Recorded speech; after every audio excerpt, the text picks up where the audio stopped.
जब तुम्हारे पास ताकत नहीं है तो मुजाहमत के रास्ते पे मत जाओ। जो कुछ हासिल है उस पर सब्र करो, उसमें इस्तिकामत पैदा करो। कराची शहर के लिए 4-5 आलिम बहुत काफ़ी हैं।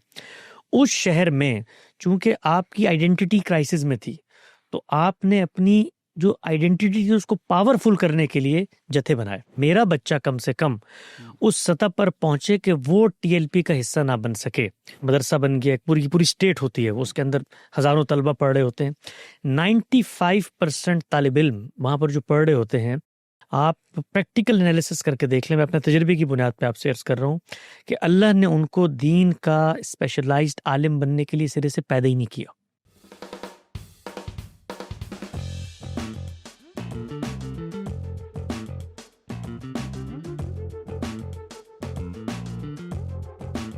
हेलो अस्सलाम वालेकुम। अभी जिक्र शुरू ही हुआ था तो पता चला 2 साल गुजर गए हैं जब आखिरी दफ़ा हमने इनको मेहमान किया था।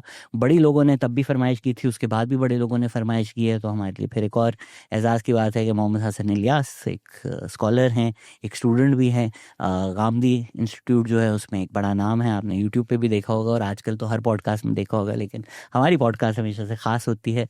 मोहम्मद हसन इलियास साहब कैसे हैं सर आप? अल्लाह का शुक्र जी, बहुत इनायत, बहुत शुक्रिया आपका। सर मैंने सोचा कि हर मसले पर तो आपकी एक वीडियो है, लोगों ने कुछ 100 सवाल भेजे हैं, उस पर एंड पे आएंगे मसले हाथ पर, लेकिन ज़रा थोड़ी आजकल की जो सियासी मंजरनामा है वो एजाज सैयद से भी आपने डिस्कस किया, पर मैं उसको लिंक करना चाहूँगा आपकी अपनी ज़िंदगी से। तो ज़रा पास्ट में चलते हैं, सिंस आपकी मेरी उम्र बड़ी सेम ही है, 1 साल का फ़र्क है। अब ये ऑडियंस सोचे कि कौन बड़ा है कौन छोटा है। तो सर बनौरी टाउन में आपने शुरू किया। बनौरी टाउन एक इनफेमस है पाकिस्तान में, एक एक्सट्रीमिज़म में कई उनके फतवे भी आ चुके हैं। तो पाकिस्तान में आजकल जो बच्चे हैं, जो मुझे लगता है कि एक सॉफ्ट जिस सफ़र से हम लोग गुजर चुके हैं, जो तालिबानाइजेशन थी या जो रिलीजियस एक्सट्रीमिज़म था, उसका एक सॉफ्ट अंग्रेज़ी लिबरल फेस यूट्यूब पे बनाकर लोग वही मंजन बेच रहे हैं। तो अगर आप पास में जाएं, आपको किस चीज़ ने माइल किया था उसी सोच की तरफ बचपन में? जी अच्छा जी, ऐसा है कि मेरा तो अपना बैकग्राउंड आप जानते हैं, बहुत ही ट्रेडिशनल हार्डकोर जो यहाँ पे देवबंदी रूट्स हैं उनसे था। मैं पढ़ा कराची के एक और ज़्यादा हार्डलाइनर उस ज़माने में था, काफ़ी वो भी इनलाइटेंड मॉडरेशन की तरफ गया है, जामिअतुर रशीद, लेकिन अजीज़ रिश्तेदार सारे वहीं से थे जहाँ का आपने जिक्र किया। जो बात मैं पीछे मुड़ के देखता हूँ, एक रियलाइजेशन मुझे होती है, it's more about broad base education. एक दफ़ा जब ब्रॉड बेस एजुकेशन आपके अंदर दाखिल हो जाती है ना, तो आप चीज़ों को ऑन इट्स फेस वैल्यू नहीं देखते, आप लाजमन उसका क्रिटिकल एनालिसिस करते हैं। हमारा एजुकेशन सिस्टम पाकिस्तान का जैसा है आप जानते हैं, जिसके अंदर कोई अप टू डेट चीज़ें नहीं हैं, रट्टाफिकेशन का सिस्टम है, आउटडेटेड कॉन्सेप्चुअल सब चीज़ें हैं। बट उसके बावजूद वो जो माहौल है ना, जिस माहौल में आप रहते हैं, जहाँ पर डाइवर्स कल्चर के लोग आ रहे हैं और उन सब के डिफरेंट रिलीजियस व्यूज़ हैं, पॉलिटिकल व्यूज़ हैं, उस एनवायरनमेंट में रहने से ऑन इट्स ओन आपकी ग्रूमिंग होती है और आपके यहाँ चीज़ों को उनकी रीजनिंग की बुनियाद पर अखज़ करने की एक खामोश सी सलाहियत है जो पैदा होना शुरू हो जाती है। ये ब्रॉड बेस सिस्टम का बहुत बड़ा, जिसको आप कहते हैं कंट्रीब्यूशन, इसलिए हम ये कहते हैं कि कोई शख्स अगर मदरसे में जाता है, आप छोटी उम्र में बच्चों को मदरसे में लेते हैं, ये बेसिक ह्यूमन राइट्स के ख़िलाफ़ है। ये बिल्कुल ऐसा ही है कि जैसे आप किसी छोटे से बच्चे को डेंटिस्ट्री या साइकोलॉजी या उसको मेडिकल साइंस की कोई तालीम देना शुरू कर दें। सो ब्रॉड बेस एजुकेशन का एक पस मंज़र था। मेरे वालिद साहब खुद मजहबी लोगों में रहे, तो उन्होंने बहुत करीब से देखा। अच्छा, बहुत सारे ऐसे तजर्बात होते हैं जो किताबों में आपको नहीं मिलते, जिसको हमारे ज़मीर नकवी साहब ने भी कहा था ना, ये तो किसी किताब में नहीं लिखा। तो बहुत सारी बातें ठीक होती है कि वो आपको अमली ज़िंदगी में नज़र आती हैं। तो उन्होंने मजहबी लोगों को बहुत करीब से देखा था, तो बहुत सारी जो प्रैक्टिकल शॉर्ट कमिंग्स होती हैं ना, वो एक डाइवर्स बैकग्राउंड से आने वाला आदमी फ़ौरन से अडॉप्ट कर लेता है। सो उन्होंने मुझ पर बहुत ज़ोर दिया बचपन ही से कि कोशिश करो कि दुनिया को जानो। दुनिया को जानोगे, इसके तकाज़ों को समझोगे, तो फिर सवालात पैदा होंगे, क्यूरियोसिटी पैदा होगी, उसका फिर जवाब हासिल करना। तो मैं इस पस मंज़र में लाशऊरी तौर पर मदरसे में गया था कि ये मेरे पस मंज़र में ब्रॉड बेस तालीम है। अगरचे मुझे उस वक़्त महसूस नहीं होता था कि मैं शायद कोई दूसरी दीनी फ़िक्र अडॉप्ट करूँगा, लेकिन जब पढ़ना शुरू किया तो बड़े बड़े मसाइल थे, इतने बड़े बड़े मसाइल थे कि आप एक राह चलते बच्चे को भी कॉमन सेंस की बुनियाद पर अगर कम्युनिकेट करना चाहें तो you can not do it. मसलन ये कि भाई जन्नत में जाने का क्राइटेरिया क्या है, तो अब अगर आपको बताया जाए कि सिर्फ मुसलमान जन्नत में जाएंगे, तो अगला सवाल पैदा होता है, फिर अल्लाह ने मुझे मुसलमान बना दिया, किसी को क्रिश्चियन बना दिया, किसी को हिंदू बना दिया, तो ये तो बाय चॉइस हो रहा है ना, मतलब कुछ भी नहीं हो रहा है इसमें, मैं क्या कर रहा हूँ, तो चूजन वन है हम सारे। तो सवालात की फिर एक दुनिया होती है, उसके बाद दीन क्या है, अखज़ कैसे किया जाता है, सोर्सेज क्या हैं, इंटरप्रिटेशंस क्या हैं। इंटरप्रिटेशंस में मैं जिस इंटरप्रिटेशन को तरजीह दे के मदरसे में आ गया हूँ, ये हनफी थॉट है, इसके अंदर देवबंदी सेक्ट है, उसके अंदर हयाती उसकी सब आउटशूट है, इसमें मैं किस बुनियाद पे इसको अखज़ कर रहा हूँ कि हम ही ठीक हैं। तो फिर एक दुनिया होती है क्यूरियोसिटीज़ की, उसका फिर जवाबात मिलने आपको शुरू होते हैं। तो जब जवाब आपको मिलता है तो बहुत जल्दी आपका ब्रेन आपको एक मैसेज देता है कि भाई ये एक ट्रेडिशन है, ये एक रिवायत है, इसके पीछे रीजनिंग उस तरीके से नहीं जिसका तुम मुतालबा कर रहे हो। और जब आपके यहाँ ये सवाल पैदा होना कि आप रीजनिंग दें, तो उसके जवाब में फिर कुछ सेट प्रोटोकॉल्स बने हुए हैं कि भाई ये तुमने अगर इस पे रीजनिंग मांगी तो ये तो तुम इजमा के खिलाफ जा रहे हो, यानी उसके लिए एक और आपको काउंटर आर्गूमेंट दिया जाता है, इसकी अपनी रीजनिंग ज़ेरे बहस नहीं आती। उसकी रीजनिंग पूछें भाई ये इजमा कहाँ से साबित होता है, तो भाई कुरान की एक आयत से साबित होता है। वो पूछो भाई आयत से कैसे साबित होता है, फिर उसके बाद सर्कल में जाते हो कहते सब ने ये कहा है तो इसलिए साबित होता है। तो कुछ ही अरसे बाद मेरे यहाँ क्यूरियोसिटीज़ पैदा होनी शुरू हुई और तरद्दुदात सामने आए। और बिलखुसूस उस ज़माने में पाकिस्तान में आपको याद होगा 2006 से लेके 9, 10, 11 का जो पाकिस्तान है, उसमें गली मोहल्लों में, चौक चौराहों में, दीवानों एवानों में हर जगह टीटीपी का जो आपको सिलसिला है, यहाँ पर स्वात ऑपरेशन हुआ। तो वहाँ से ज़्यादा सवालात पैदा हुए कि भाई अगर यही दीनी फ़िक्र है और ये जो टीटीपी वाले लोग हैं ये इन्हीं मदरसों से निकले हुए हैं, तो फिर इस जो प्रोडक्ट हमारे हाथ में आएगी वो तो इसके अलावा हो नहीं सकती जो कुछ हम कंटेंट पढ़ रहे हैं। तो उस पर फिर हम जाते थे अपने असातिज़ा के पास, उनसे पूछते थे। आपको याद होगा एक ज़माने में जब पाकिस्तान में ये बहुत हालात ख़राब हुए तो हुकूमत ने और हमारे यहाँ के इदारों ने बड़ा ज़ोर दिया उलमा पर कि भाई आप इन लोगों से अपने आप को अलग करें।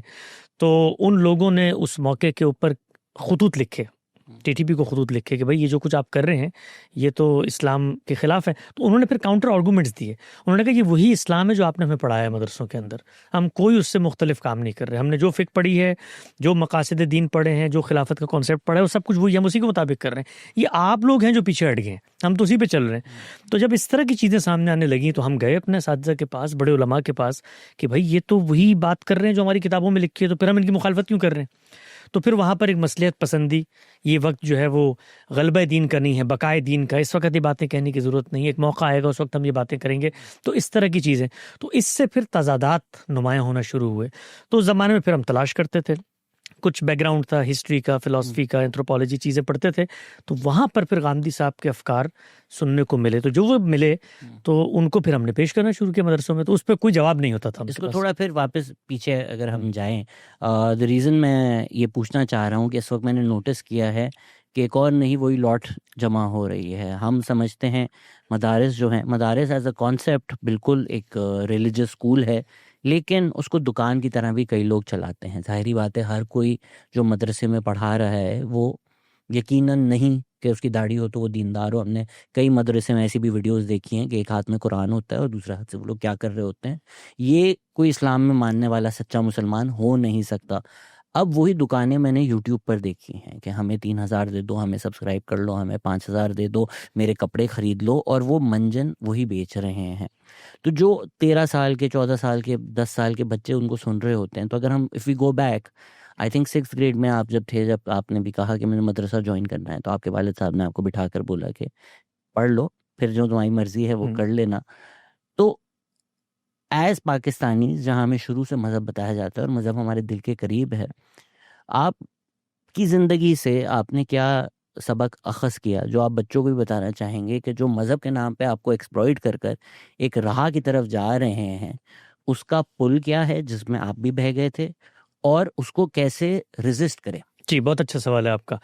देखिए, इसमें जो सबसे पहली चीज़ समझने की है ना कि मज़हब, अगर आप किसी मज़हब को मानते हैं, आपकी कोई आइडेंटिटी है और आप उसमें पैदा हुए हैं, ज़ाहिर बात है हम में से हर आदमी बाय चॉइस इख्तियार नहीं करता मैंने किसके घर पैदा होना है। मैं मुसलमान पैदा हो गया, मैं देवबंदी पैदा हो गया।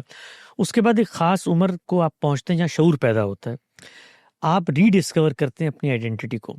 उस रीडिस्कवरी में अगर आप मुसलमान हैं, तो सबसे पहली चीज़ ये समझने की है कि उस रीडिस्कवरी के अमल में आप सोसाइटी में क्या रोल अपना मुतय्यन कर रहे हैं। आप एक्सपर्ट ऑफ नॉलेज बनना चाहते हैं, स्कॉलर बनना चाहते हैं, या एक अच्छा मुसलमान बनना चाहते हैं, ये पहले दिन तय करें।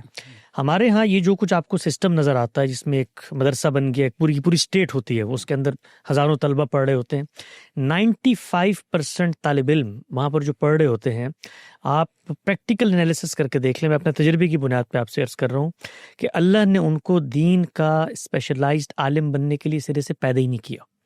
इसलिए कि स्पेशलाइज्ड आप किसी भी फील्ड में करते हैं तो उसके लिए ख़ास एप्टीट्यूड चाहिए होता है।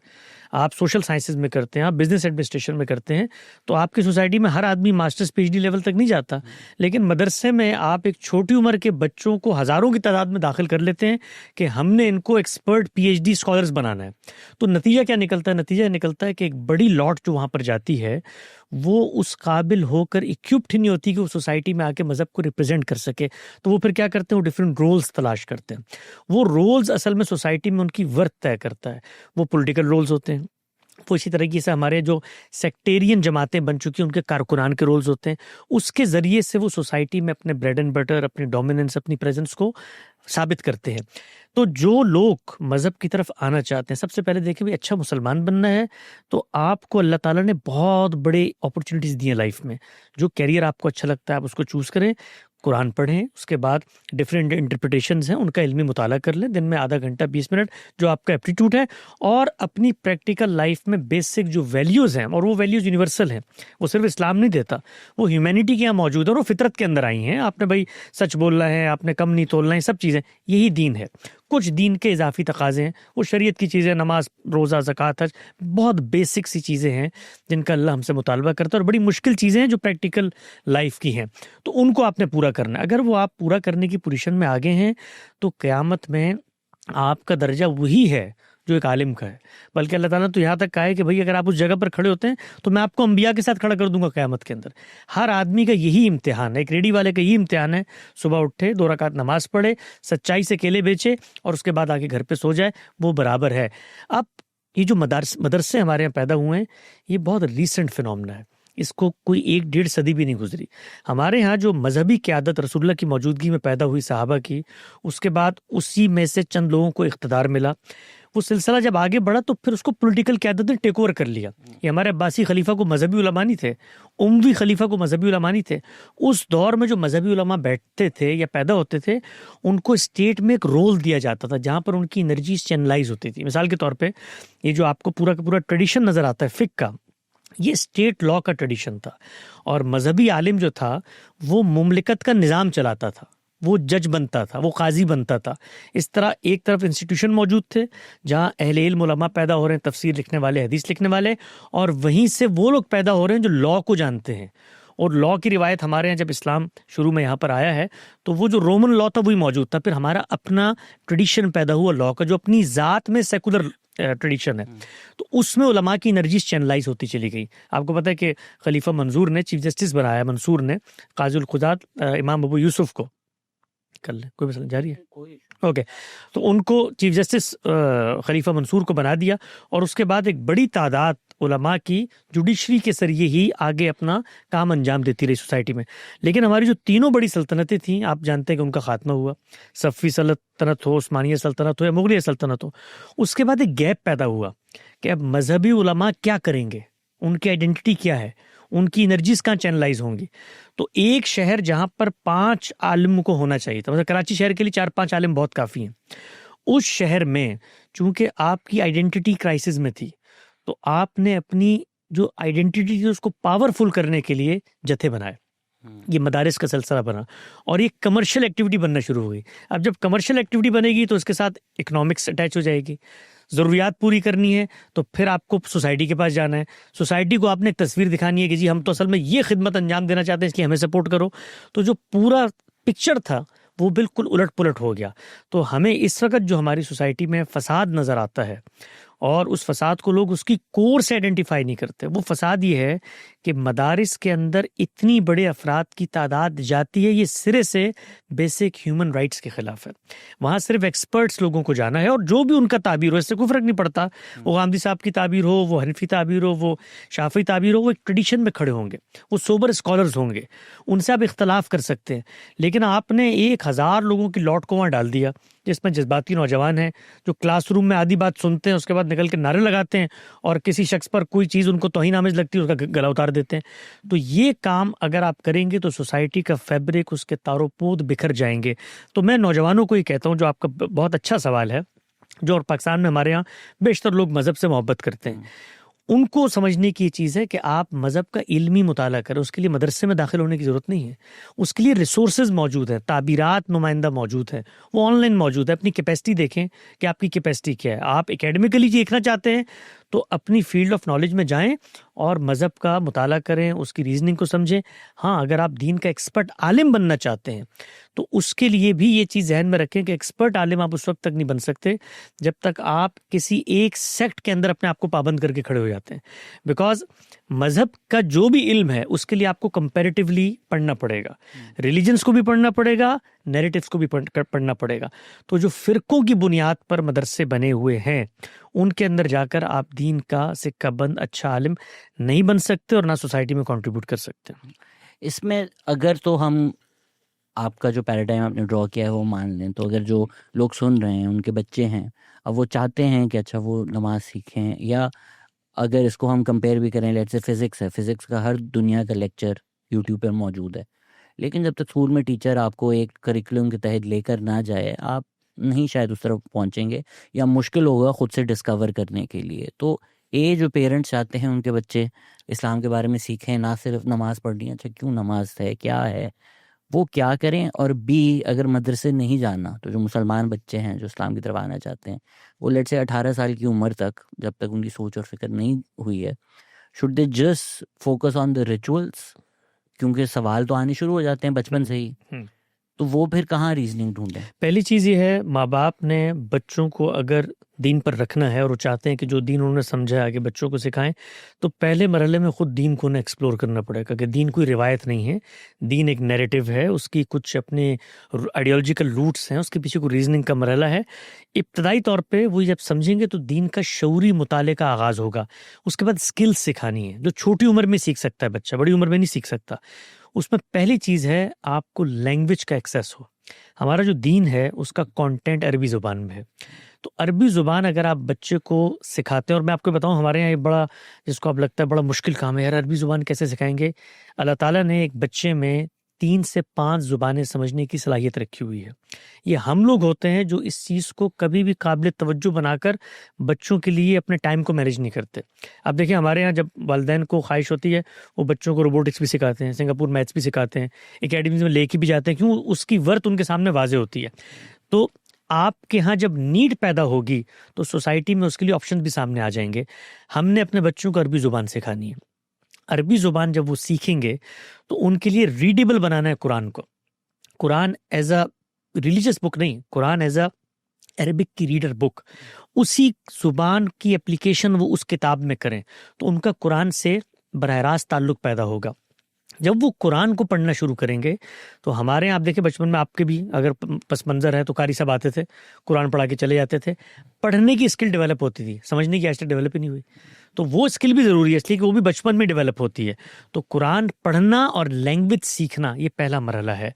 3 से 4 साल का काम होता है बेसिक बच्चे को लैंग्वेज सिखाना। वो इंग्लिश भी सीखेगा, साथ उर्दू भी सीखेगा। मेरे बच्चे हैं यूएस में रहते हैं, वहाँ पर पढ़ते हैं, लेकिन मैं इसके साथ साथ उनको उर्दू ज़ुबान सिखा रहा हूँ, अरबिक ज़ुबान सिखा रहा हूँ, और ख़ुद अपने शौक़ से वो थोड़ी थोड़ी स्पेनिश सीख रहे हैं। और चंद सालों के अंदर, भी उनकी उम्र 6 साल है, पिछले 1.5 साल में उन्होंने सिलसिला शुरू किया, लेकिन रीड उर्दू टेक्स्ट यूएस में रहते हुए वो अरबी ज़ुबान में कुछ ना कुछ शुद्ध पैदा कर रहे हैं। तो अगर हमारे यहाँ अच्छे वालिदैन, उनको अपॉर्चुनिटीज़ है तो बच्चों को लैंग्वेज का एक्सेस दें बरह रास्त, ये पहला मरहला है। इसके बाद अगर एक सवाल मैं पूछ सकूँ, उर्दू पढ़ना के अच्छा जी आगे सदर है और गालिब पढ़ने में फ़र्क होता है, तो एक तरफ आप ये भी कहते हैं कि जिन लोगों ने अपनी सारी ज़िंदगी लगा दी है कुरान पढ़ने में, कुरान सिखाने में, जो मुफ्ती और आलम हैं, वो फंडामेंटली कुरान को गलत समझ रहे हैं, क्योंकि जिन लोगों ने भले किताबें भी लिखी हों उस टॉपिक के ऊपर, क्योंकि उनको वो तारीख नहीं पता, वो टेक्स्ट के रूल्स नहीं पता। दूसरी तरफ आप कह रहे हैं कि अगर कोई 13, 14, 16 साल का बच्चा है वो अरबी सीख के खुद पढ़ ले तो वो सीख जाएगा। तो ये थोड़ा ताज़ाद नहीं है? दो चीज़ें अलग अलग हैं। वो अरबी सीख कर कुरान मजीद की तफसीर नहीं लिखेगा, वो अरबी सीख कर कुरान की शरह नहीं करेगा। उसको समझ कैसे? वो समझ ऐसे आएगी कि जो बेसिक कॉमन मैसेज है कुरान का वो 98% सबके मुत्तफ़क़ अलैह है। जो इख्तलाफात आपके सामने आते हैं ना, मजहबी उलमा के भी सामने आते हैं, वो टेक्निकल पार्ट्स के अंदर आते हैं। मैं आपको उसकी मिसाल देता हूँ। आप कुरान मजीद को एक अच्छा इंट्रोडक्शन पहले बच्चे को दे देते हैं, यानी बेसिक प्लॉट का इंट्रोडक्शन।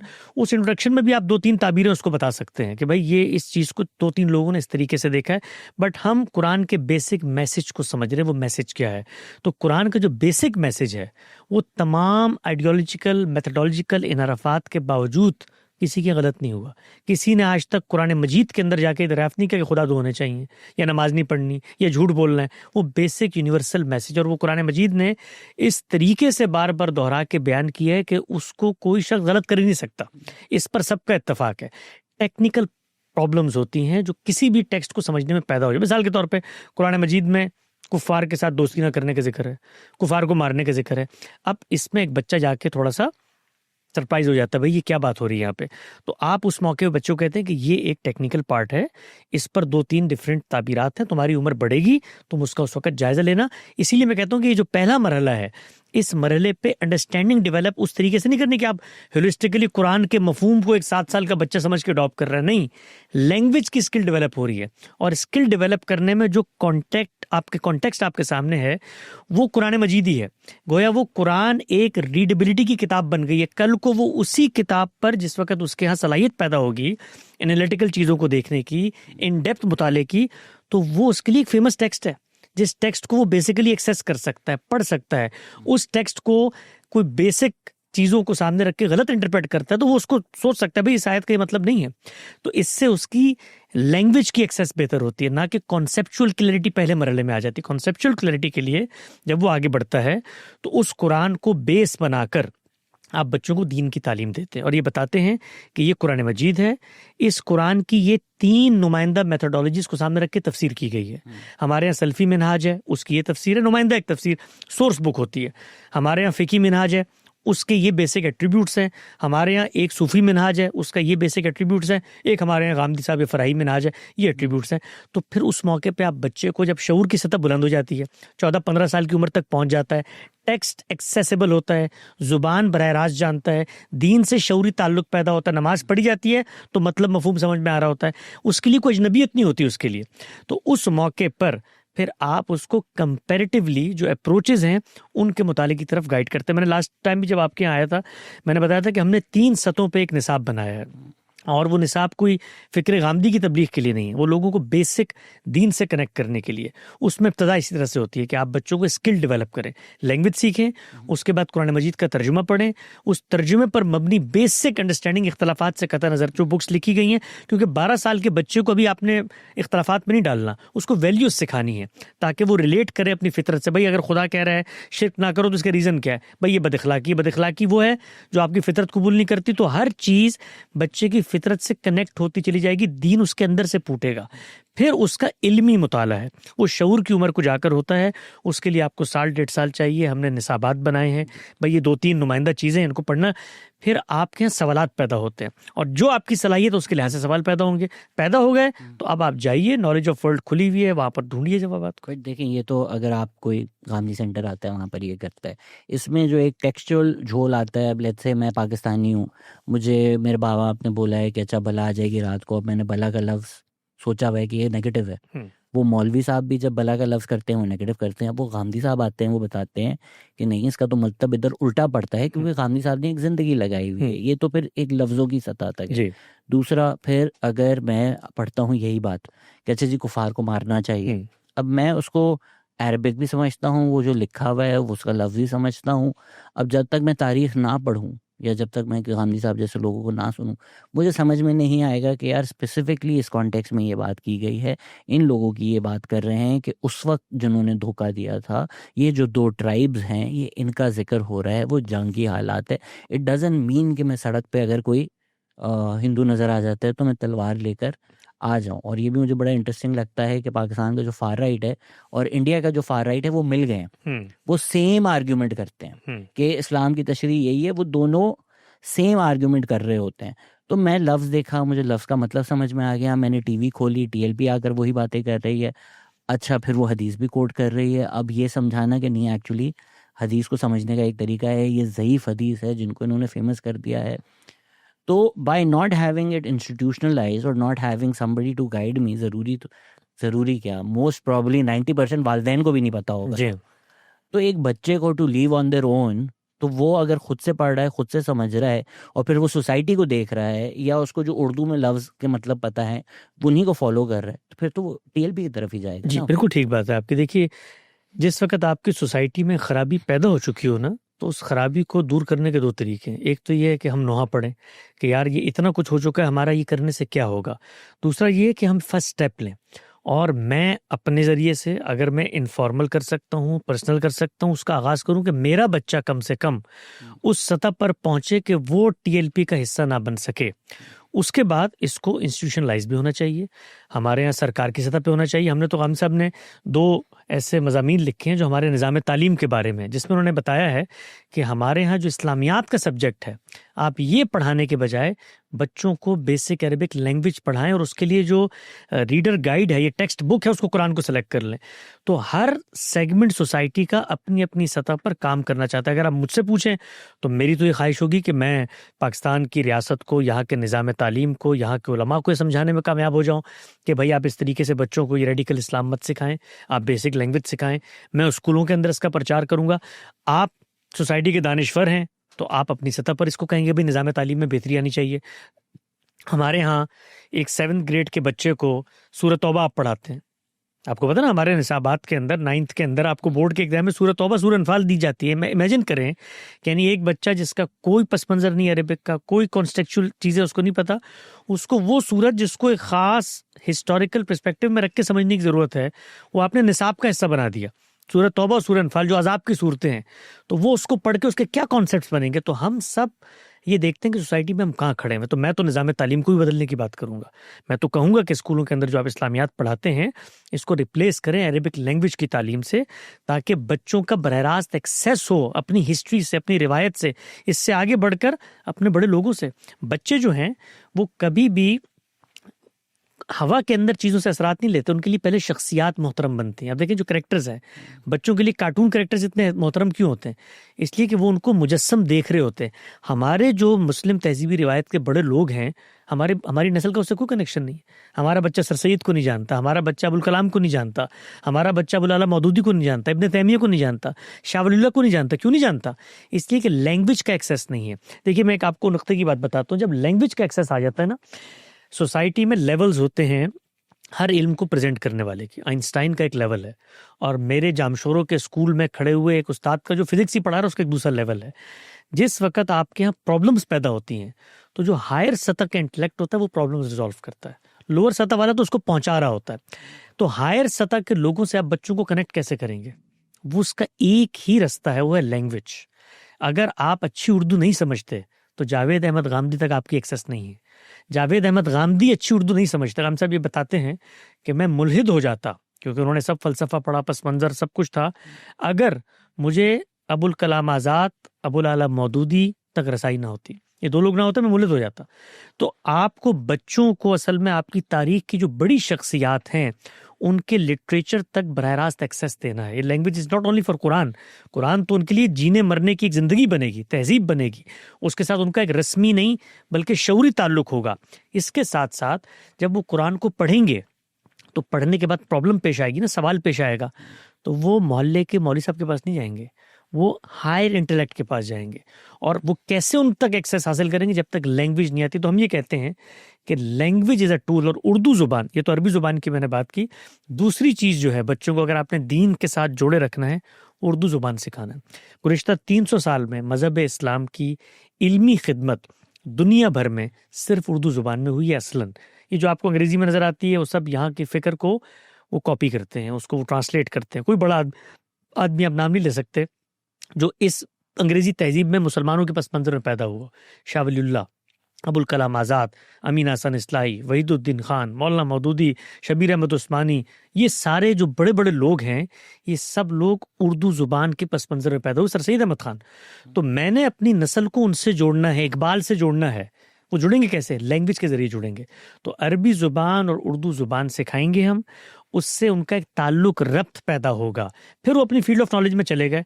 अब उनको क्यूरियोसिटी पेश आती है तो उनका एक्सेस होगा हायर इंटेलेक्ट तक, जब उसके पास जाएंगे, खादिम रिजवी के पास नहीं जाएंगे फिर उस सूरत में, तो वो नतीजा नहीं पैदा होगा जिसका आपने खदशे का इज़हार किया। पर आपने भी जिन लोगों का जिक्र किया है, आपके चले एक तरफ तो इल्मी इख्तलाफ है, जो गुंजाइश होती है, जो आपसे अक्सर सवाल पूछा जाता है कि आपके इससे, ठीक है, इल्मी इख्तलाफ होता है, इल्मी डिबेट्स होती हैं, वो इमाम हनीफा के साथ भी होती थी, वो इस्लाम की तारीख का हिस्सा है, वो आप लोगों ने नहीं इन्वेंट किया। बट लेकिन चलें आप शब्बीर उस्मानी के पास जाते हैं, बहुत बड़ा नाम है शब्बीर उस्मानी ने, इस तरह की भी बातें की हुई हैं कि शिया काफिर है।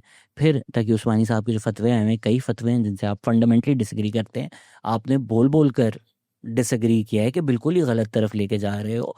और वही सोच से बहुत सारे लोग, एक तो आपने तालिबान के जब बम फट रहे थे वो बताया, बट उससे पहले जो अफगानिस्तान जिहाद करने गए थे, वो यही सोच यही लोग लेकर गए थे। तो जिन लोगों को आप पेडिस्टल पे रख रहे हैं, जब आप हायर लेवल पे जाओगे तो ये इल्मी लीडर्स होंगे, अगर वो ये सोच दे रहे हैं तो फिर बच्चे तो उसी तरफ जा रहे हैं। देखिए, बच्चों को जब ये नॉलेज सामने आएगी ना कि उनको एक आलिम ये बता रहा है, उनके यहाँ जब ये सोच पैदा होती है ना, तो इट्स नॉट अबाउट कोई पर्सनल गेन्स की वजह से पैदा हो रही है या कोई डेमोग्राफिक बेनिफिट्स हैं, उनके यहाँ जब ये पैदा होती है तो एक एकेडमिक मिस्टेक की वजह से पैदा होती है, मेथडोलॉजी की गलत इंटरप्रिटेशन से पैदा होती है। उस मिस्टेक को रिजॉल्व करना आसान है बनिस्बत उसके कि जो कुछ उसके नतीजे में कल्ट पैदा हो जाते हैं।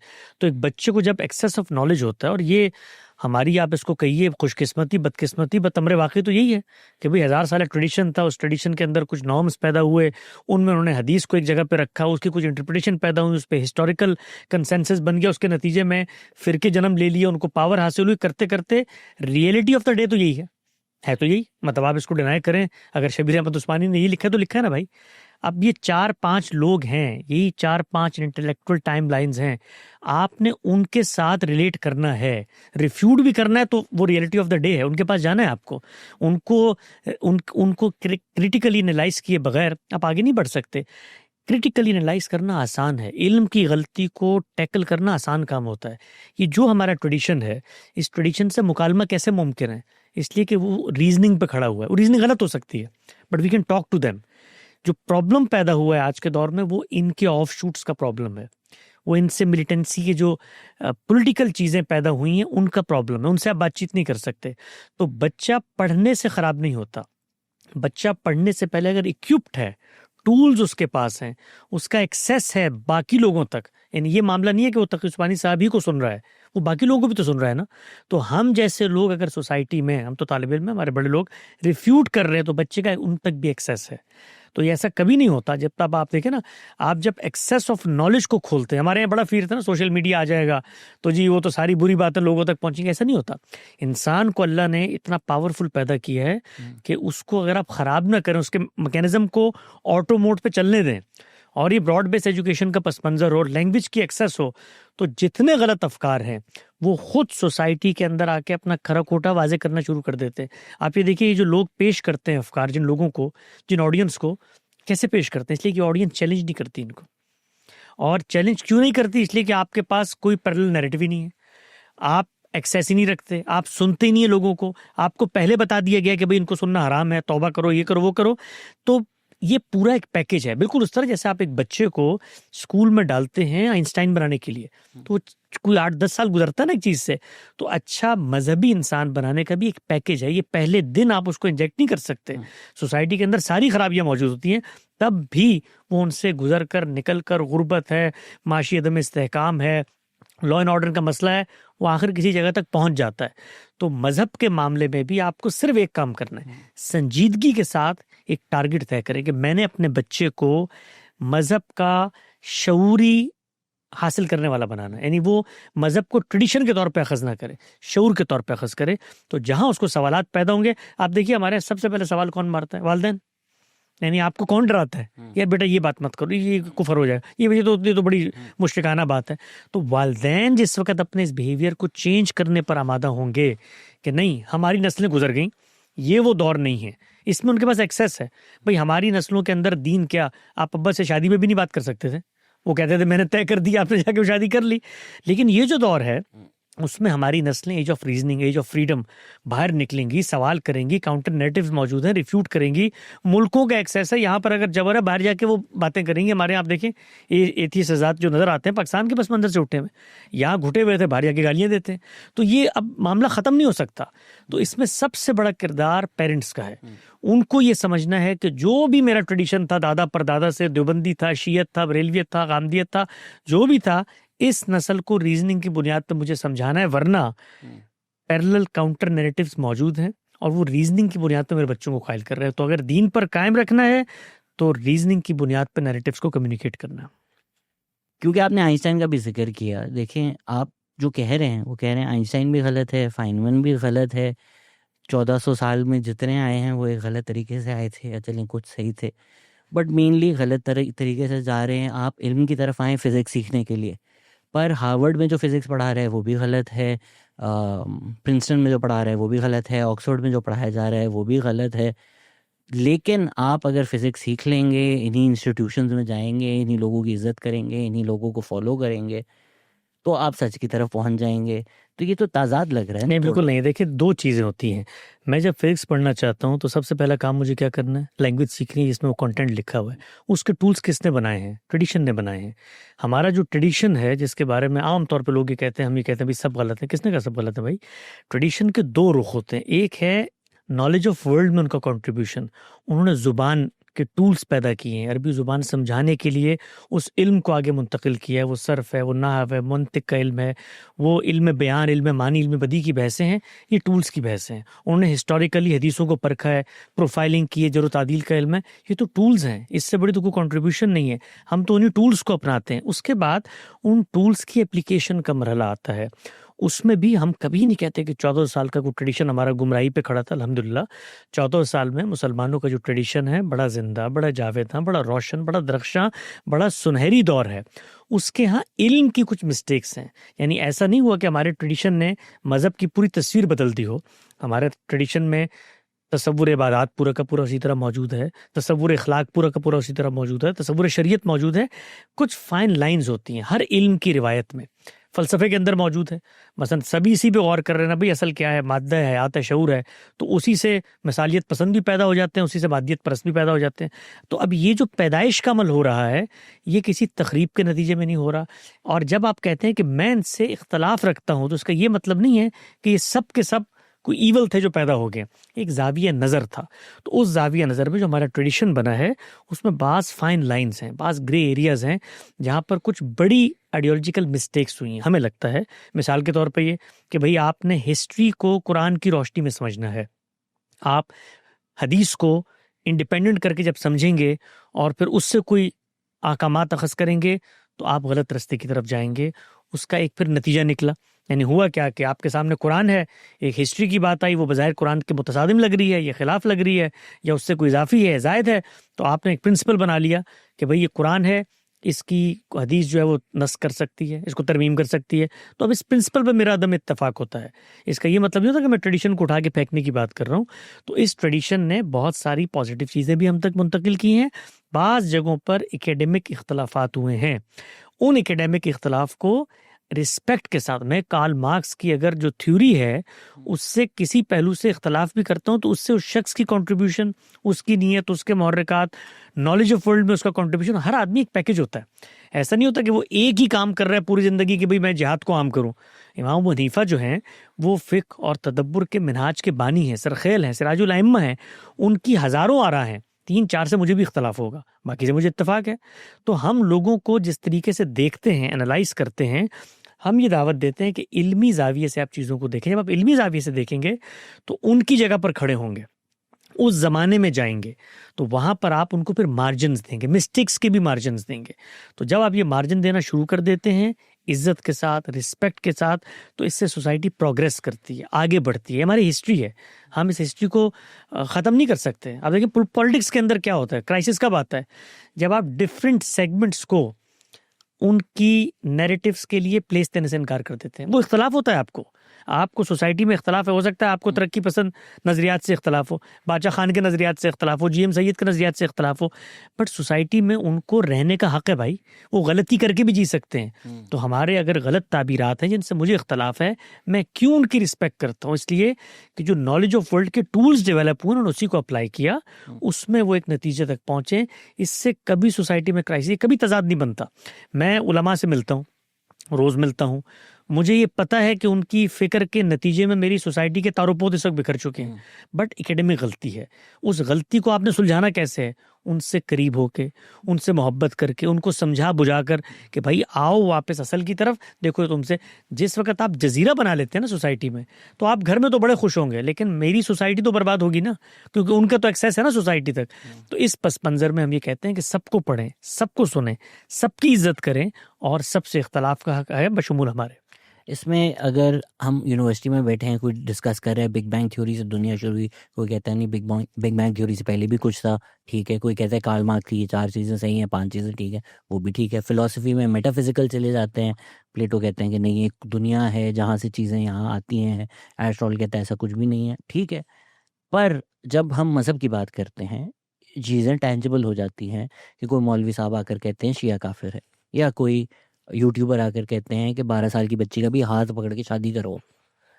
इसके दीज आर नॉट जस्ट इल्मी डिबेट्स एनी मोर जो यूनिवर्सिटीज़ में हो रही हैं। इसका एक अमली नतीजा निकलता है जो बहुत सारे लोग करते हैं, और जो उस करने को फिर इस्लाम समझते हैं। ज़ाहिरी बात है, अगर मैंने जाकर चैलेंज भी करना है, मैं अगर एक सेक्युलर वर्ल्ड से आऊँ कि अच्छा जी शबीर उस्मानी गलत बोलते हैं, क्यों? क्योंकि लिबरल्स ये कहते हैं, लोग बोलेंगे तो बकवास बात है। इसलिए मैं अराफात मज़हर की बड़ी इज़्ज़त करता हूँ, क्योंकि उन्होंने ट्रेडिशन से, इस्लाम से एविडेंस निकाल कर दिखाया। वही बात अगर एक आप secular liberal United Nations charter से करते हो तो नहीं मानी जाती। तो मैंने अगर शबीर उस्मानी को चैलेंज करना है, या मैंने किसी मुफ्ती को चैलेंज करना है, मैं पहले उस लेवल तक तो पहुंचूं।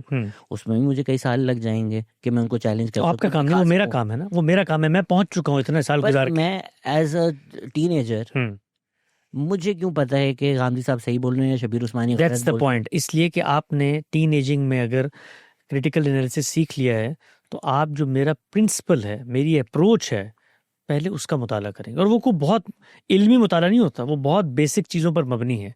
ये बिल्कुल ऐसे ही है कि बहुत सारी फील्ड्स में मेरे आपके पास टेक्निकल नॉलेज नहीं होता। मैं और आप गाड़ी खरीदने जाते हैं, मुझे नहीं पता इंजन की ऑटोमोटिव साइंस क्या होती है, बट मैं क्या करता हूँ, मार्केट एनालिसिस सुनील मंच को सुनता हूँ, एग्जैक्टली मार्केट एनालिसिस करता हूँ, प्राइस टू बेनिफिट कॉस्ट देखता हूँ, को 2-4 लोगों से मशवरा करता हूँ, कॉमन सेंस की बुनियाद पे देखता हूँ भाई ये 5 साल पहले आई थी, मार्केट में चल रही है, कीमत ऊपर गई नीचे गई है। ये दुनिया का हर इल्म, टेक्निकल से टेक्निकल इल्म भी अपनी ग्राउंड कॉमन सेंस में रखता है। कोई इल्म नहीं बन सकता जब तक वो कॉमन सेंस के साथ कनेक्ट नहीं करता। हर इल्म को एक आम आदमी परख सकता है। मेरे सर में दर्द हो, डॉक्टर के पास जाऊँ, टांग काटनी, मैं हाथ पकड़ लेता हूँ उसका। मैं ये नहीं कहता भाई मैंने तो 12 साल तुम्हारे से नहीं पढ़ा। मेरा सेंस बिलीफ सिस्टम जो अंदर मौजूद मैकेनिज्म है वो काम करता है। मुझे अक्ली शऊर दिया भाई, मेरे अंदर इखलाकी हिस्स मौजूद है, मैं उसका इतलाक करता हूँ। तो जिस वक्त मेरे सामने चीज़ें आती हैं, और एक और मैं आपके सामने एक नुक्ता वाज़े करता हूँ कि ट्रेडिशन जो था ना जिसमें बड़े लोग पैदा हुए, जब तक ये 200 साल हमारे यहाँ क्राइसिस के नहीं थे, यहाँ पर अंग्रेज आए, यहाँ पर मौलवी हमारे महरूम हुए, मजहबी तबके ने फिर पावर डायनामिक्स में कदम रखा, पॉलिटिकल सिनेरियोस पे हो गया, उसका नतीजा एक निकला। आप हमारे पूरे ट्रेडिशन को उठाएं 14 साल के, कोई एक मसलक बता दें जिसने किसी मुसलमानों की फ़िरके की तकफीर की हो, तो दिखा दें मुझे। नहीं की। ये हमारे यहाँ पैदा हुई है। कभी स्टेट की सतह पर ये जो आपको नजर आता है ना, जो अहमदियों के साथ हमने किया है, 1400 साल के ट्रेडिशन में मुसलमानों को हुकूमत रही है। किसी एक फिरके के बारे में मुझे दिखा दें कि स्टेट ने कहा हो कि हम आज से फलां को काफिर समझते, हमारे कभी हुआ ही नहीं है। तो अब आप जब ट्रेडिशन से जुड़ने की मैं बात करता हूँ, हायर इंटेलेक्ट तक जाने की बात करता हूँ, उस हायर इंटेलेक्ट के कुछ मिस्ताक, कुछ नमूने हमें करीब अहद में भी मिल जाते हैं। उनके यहाँ भी ज़्यादातर खैर है। अगर आप उसको कंपैरिजन में देखें ना, आपने नाम लिया शबीर अहमद उस्मानी साहब का, आप उनको अगर बैतुल्ला मसूद के साथ रख के देखें तो आपको फ़र्क पता चलेगा जो मैं बताना चाह रहा हूँ कि ट्रेडिशन का फ़र्क क्या होता है।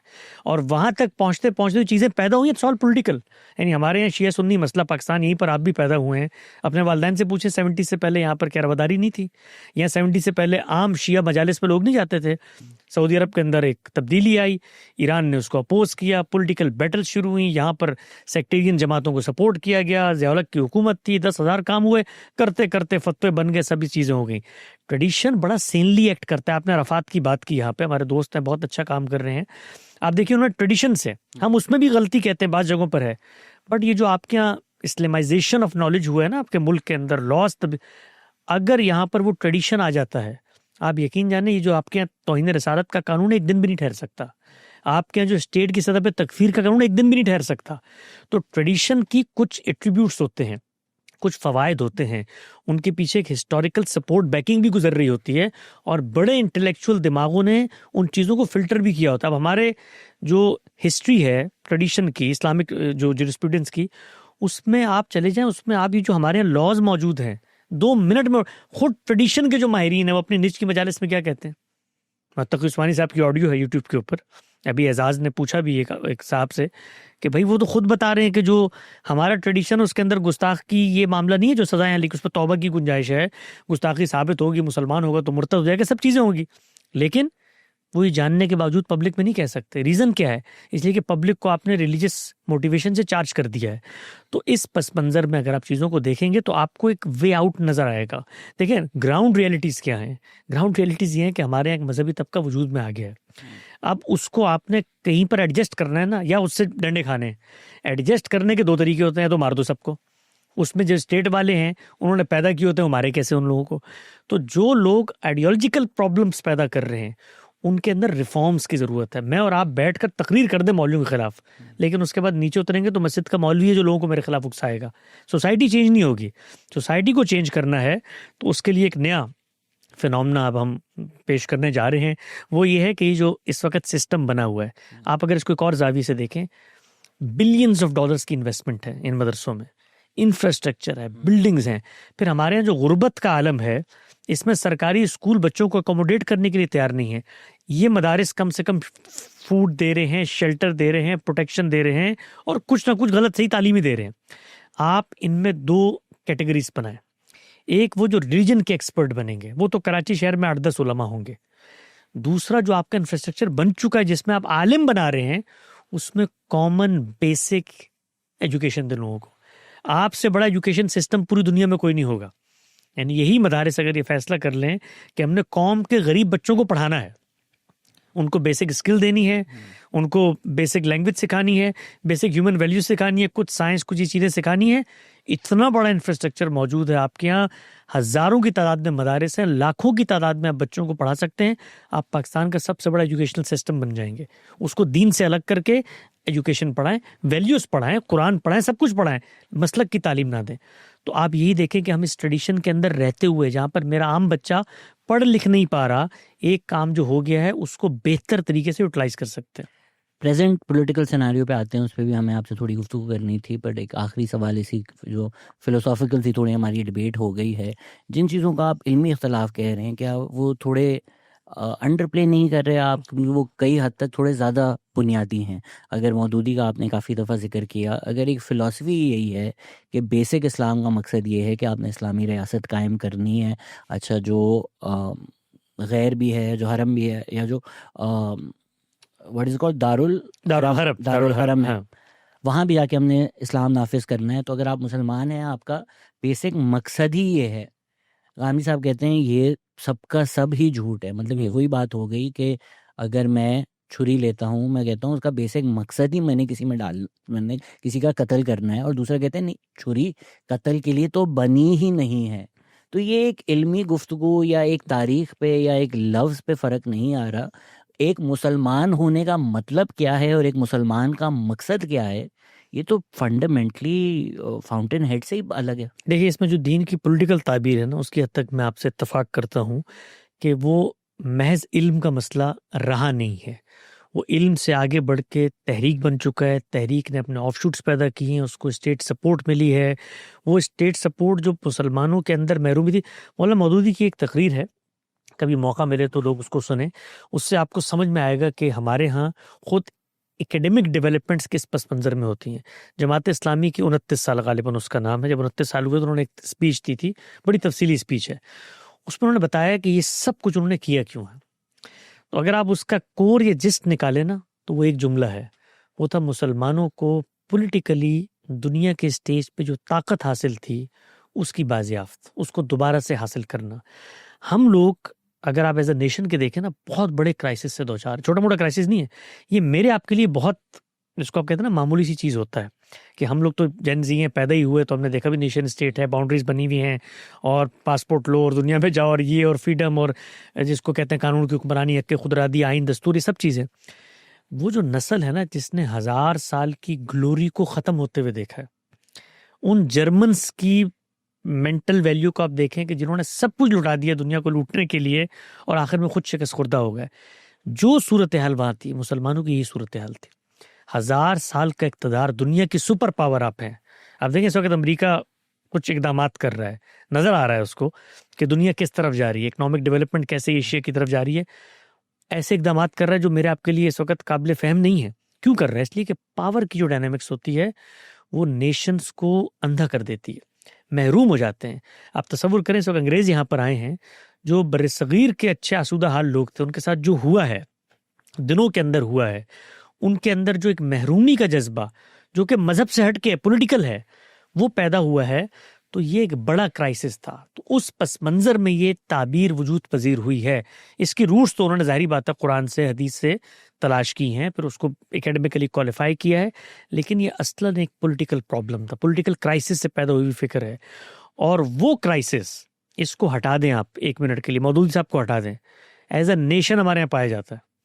नाउज़ बिल्ला, एक पॉलिटिकल सिनारियो में कुरान तो नहीं तब्दील हो सकता, अल्लाह का पैगाम तो नहीं तब्दील हो सकता, तो अगर तो किसी ने पॉलिटिकल सिनारियो को सूट करने के लिए इस्लाम का बेसिक मतलब बदल दिया है, तो ये तो बहुत बड़ा आप इल्ज़ाम लगा रहे हैं मदूदी पर। देखिए, हम ये कहते हैं कि मतलब बदल दिया है, जब हम कहते हैं ना तो इसका मतलब ये कि आप किसी शख्स को कह रहे हैं कि उसने दानिस्ता ये काम किया है। मैं इसको इस तरह बयान करता हूँ कि मुसलमानों में एक महरूमी पैदा हुई, उनकी स्टेट का खात्मा हुआ, उस खात्मे से उनकी जो तहजीबी शनाख्त थी वो दुनिया के अंदर उस तरह गालिब नहीं रही।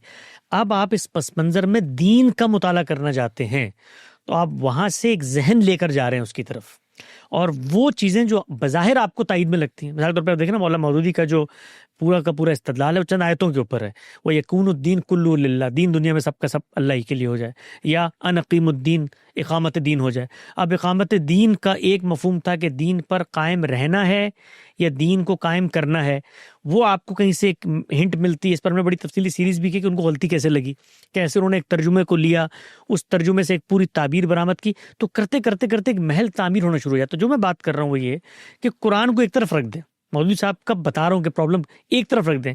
जो जदीद पढ़े लिखे लोग हैं हमारे, ये हमारे इन यूनिवर्सिटियों से निकले हुए, कॉलेजों से निकले हुए मुसलमानों के यहाँ ये पॉलिटिकल महरूमी इस दर्जे में है कि वो भी खड़े होकर जो दुनिया में तकसीम हुई है, नेशन स्टेट, फ़लस्तीन, गज़ा, कश्मीर, तमाम मामलात में बिल्कुल उसी जगह पे खड़े हुए हैं जहाँ पर हमारा एक इकामत दीन को मानने वाला, पॉलिटिकल इस्लाम को मानने वाला आदमी खड़ा है। मैं तो दुनिया भर में जाता हूँ, जदीद पढ़े लिखे लोगों से गुफ्तगू करता हूँ, सबसे ज़्यादा उनके यहाँ जो क्यूरियोसिटी है वो क्या है, मुसलमान दोबारा कब पावर में आएंगे, मुसलमान को गलबा कब हासिल होगा। और जितनी मूवमेंट्स चलती हैं सोशल, उनमें सब के सब शामिल होते हैं। तो रियलिटी ऑफ द डे ये है कि हमारे कुछ ट्रामाज हैं, एज अ मिल्लत ट्रामाज हैं, एज अ नेशन ट्रामाज हैं। उस पस मंज़र में इल्मी गलतियां भी पैदा होती हैं जो बहुत भयानक नताइज तक लेके जाती हैं। उन भयानक नताइज से निपटने का असल तरीका क्या है? एक तो वो है जो हमारी फौज कर रही है। भाई जब कोई सामने आ जाएगा वो मारा जाएगा, उसको हम मारेंगे, लेकिन नर्सरी ख़त्म नहीं होगी, किताब ख़त्म नहीं होगी, सिनेरियो ख़त्म नहीं होगा। इसलिए फिर गांधी साहब ने क्या किया कि उन्होंने पूरा का पूरा काउंटर नैरेटिव मुरतब किया, इस्लाम और रियासत, एक जवाबी बयानिया। उसमें ये बताया कि भाई ये दुनिया तब्दील हो गई है, फातिहीन ने इसको फतह कर लिया था, लेकिन तुम ब्लेसिंग डिस्गाइज देखो अपने साथ, अल्लाह की नेमत गैर मुतरक्किबा, कि तारीख में जब कभी किसी नेशन को फतह किया जाता था उसकी लड़कियां लौंडियां बनती थी भाई, उसके बंदे गुलाम बनते थे। बट तुम ये देखो, तुम्हें उन्होंने तश्ती में रख के 57 इस्लामी मालिक दे दिए।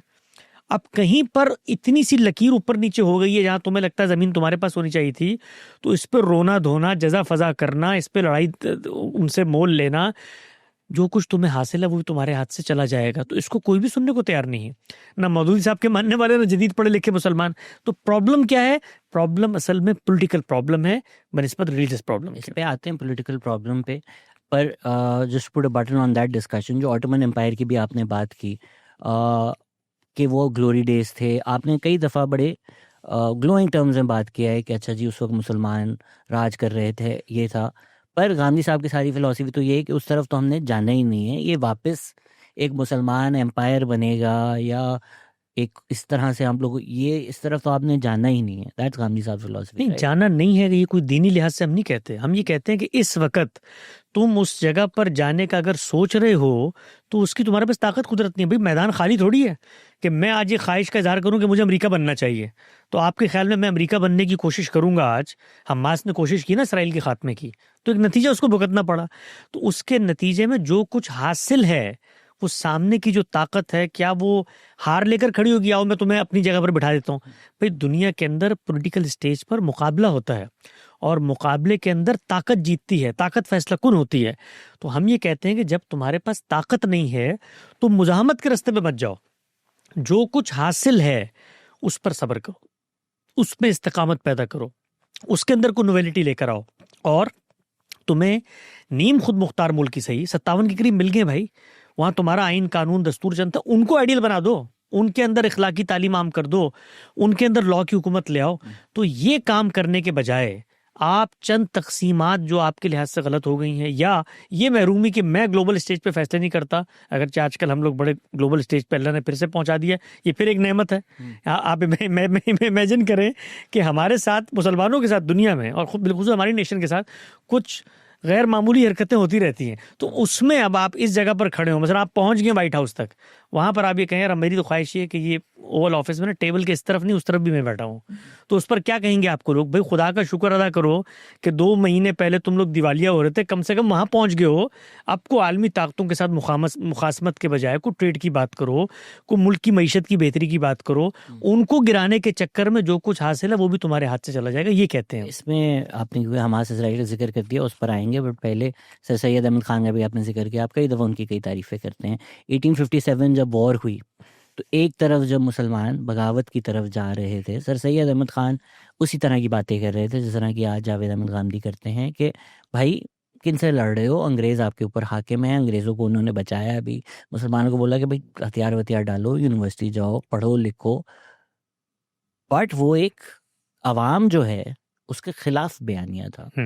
एक हाकिम आपके ऊपर आया हुआ है, ठीक है, हो सकता है आप के पास एज इंडिविजुअल्स वो कॉलोनियल पावर से लड़ने की ताकत ना हो, बट एक कलेक्टिव बनाकर, एक हिंदू मुस्लिम यूनिटी बनाकर आप ब्रिटिश कॉलोनियलिज्म को हरा सकते थे। 1857 भी सक्सेसफुल हो सकती थी, पर सर सैयद अहमद खान ने जो रोल अदा किया उसमें वो ब्रिटिश की तरफ लॉयल्टी पैदा करना ज़्यादा था, एज अपोज टू एक एंटी कॉलोनियल सोच पैदा करें। भले आप में हिम्मत ना हो, ठीक, मेरे अंदर आज अमेरिका से लड़ने की हिम्मत नहीं है, लेकिन मुझसे अगर कोई इंपीरियलिज्म के बारे में बोलेगा तो मैं कोई मेहरबान नहीं होगा अमेरिका के ऊपर, मैं उनकी जो हरकतें हैं वो बताऊंगा। तो क्या आपको ये नहीं लगता कि जो सोच भी पैदा की जा रही है, सर सैयद तो एक लंबी डिबेट हो जाएगी, बट अभी वो एंटी इंपीरियल या एंटी कॉलोनियल नहीं है, वो सॉर्ट ऑफ एक एक्सेप्टेंस है कि भाई यही दुनिया है, आप जाओ मेडिकल कॉलेज जाओ, इंजीनियरिंग पढ़ो, वो इंजीनियर बनो, डॉक्टर बनो, ये सब सोच छोड़ दो अभी। जी, बड़ी अच्छी बात की आपने। देखें सर सैयद की अगर आप बात करें ना, तो हर आदमी की क्या पॉलिटिकल सिनेरियो है, किस जमानो मकान में वो खड़ा हुआ है, उसका इक़दाम अमली तौर पे भी दुरुस्त है नहीं है, ये डिबेटेबल बात है। इसके ऊपर कोई सर सैयद को पैगंबर नहीं कहता, लेकिन जो बेसिक अप्रोच आइडियोलॉजी थी उस बंदे की, वो ये थी कि हम शिकस्त खा चुके हैं, इस वक्त मुखासमत से कुछ नहीं होगा, उन उलूम में महारत हासिल करो, और ये अगर यहाँ पर आ गए हैं तो इनके साथ एक मैनेजमेंट का रवैया पैदा होना चाहिए, इसमें आगे बढ़कर इस निज़ाम को कबूल कर लेना चाहिए, यही निज़ाम आइडियल निज़ाम है। उनको हक था कि वो आएँ और हम पर रूल करें, हम कोई जिसको आप कहते हैं डिमोनाइज नेशंस हैं, हमारे पास वो इंटेलेक्ट नहीं है, उनके था। गोरे अपने आप को समझते थे, आज भी समझते हैं सर सैयद ने ये लिखा है। नहीं, बिल्कुल सर सैयद ने गोरा, जो उन्होंने बोला कि अगर गोरा इंसान है तो जो नेटिव है वो उसकी पेट के बराबर है। देखिए, मैंने उनकी इन इतलाकी आरा को ना मैं कभी डिफेंड करता हूँ और ना मैंने कोई इसको हिस्टोरिकली उस तरह से पढ़ा कि सर सैयद ने पूरी लाइफ में बेसिक फिनोमेना था एजुकेशन का, मुखासमत से रोकने का, ये बेसिक बात थी उनकी। उसके अंदर उनसे कहीं एतदाल से हटके बात हुई हो, लोग उसको क्रिटिसाइज करें, उसको क्रिटिकली देखें, इसमें कोई प्रॉब्लम की बात नहीं है। हम जो बात कर रहे हैं वो हम ये बता सकते हैं कि हम क्या बात कर रहे हैं। वो बात ये है कि भाई दुनिया के अंदर मेरी ख्वाहिशात, आरजुओं, तवक्कुआत से चीज़ें नहीं बनती। ज़मानी हालात अपने लिहाज से करवट लेते हैं और इसमें कुछ चीज़ें इंसानों के हाथ में है, कुछ चीज़ें कायनात का आलम का परवरदिगार भी कर रहा होता है। तो कब ये रुख फिर पलटता है? अब 1000 साल हमें जो इक़्तिदार मिला वो तो हमारे पैगंबर के साथ खुदा ने ख़ास मामला किया था, उसकी वजह से इक़्तिदार हमारे हाथ में आया। करते करते दुनिया का वही दौर था, फैलता चला गया, वैसे ही फैला जैसे बाकी सल्तनतों का फैलता था। तो उसमें कोई नया काम हमने नहीं किया, ऐसे ही होता था, इक़्तिदार फैलता था। अब तब्दीली आई है, खुद उन फातिहीन में कुछ रिफॉर्मेशन का काम हुआ है, उनके यहाँ कोई फिलोसफर्स पैदा हुए, उन्होंने कहा भाई इस तरह से जानवर बनाकर हुक्मरानी करने से बेहतर है इनडायरेक्ट बैठ जाओ। ये अमन का वक्फा है, इस वक्फे में अपनी बका की जंग लड़ो, अपनी तामीर करो। और हमारे ही मुल्कों ने, ये हमारा मुल्क है मलेशिया, ये हमारा मुल्क है तुर्की, उन्होंने इस सोच को अपनाया, अपनाकर अपनी तामीर की। आज मलेशिया का जो पासपोर्ट है वो अमेरिका के पासपोर्ट के बराबर है, वो मुस्लिम कंट्री है। मैं 9-10 साल मलेशिया में रहा हूँ, मैं अमेरिका में रहता हूँ। दुनिया का कोई इंफ्रास्ट्रक्चर मलेशिया से कंपेयर नहीं किया जा सकता, इतनी तरक्की उन्होंने की है। इंडोनेशिया को आप देखें, आप बाकी ममालिक को देखें, मुसलमान ममालिक हैं, तो हम इसकी दावत देते हैं। बाकी ये कि जी अमेरिका जो है, मिसाल के तौर पे मैंने एक जगह एक लफ्ज़ कहा था, 2 साल से लोग उसको एक गाली समझ के पूछे, मुहज़्ज़ब फातिह। मैंने कहा था अमेरिका किस पस मंज़र में कहा था? भाई ये बाकी गैर मुहज़्ज़ब फातिहीन के कंपैरिजन में रख के कहा था। इसका हरगिज़ ये कहीं मतलब नहीं है कि वो मिसाल के तौर पे दूध के धुले हुए हैं। अब कल मुझसे किसी ने कहा देखें जी स्कैंडिनेवियन कंट्रीज़ के अंदर देखें इतना अमनो अमान है और मज़हब से जुड़। मैंने कहा भाई 1 मिनट, ये अमनो अमान जो है ना पैसे की वजह से है, आबादियाँ कम है। और पैसा कहाँ से आया है?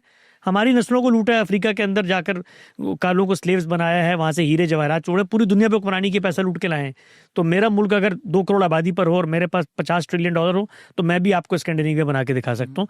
तो आलमी हालात अपनी रफ्तार से चलते हैं, वो मेरी आपकी ख्वाहिशात से नहीं चलते। अमेरिका अगर आज दुनिया का अब्बा बन के बैठा हुआ है, तो भाई सेकेंड वर्ल्ड वॉर में उस ताकत ने 3 लाख जहाज़ बना के दिए थे, उसके जवाब में उसने दुनिया भर से सोना हासिल किया था, उसको उसने टेक्नोलॉजी में लगाया, उससे उसने पावर हासिल किया, जसले का बादशाह है। तो आपके हुक्मरान भी उसी के पास जाते हैं गज़ा का मसला हल करवाने के लिए। These are practical realities.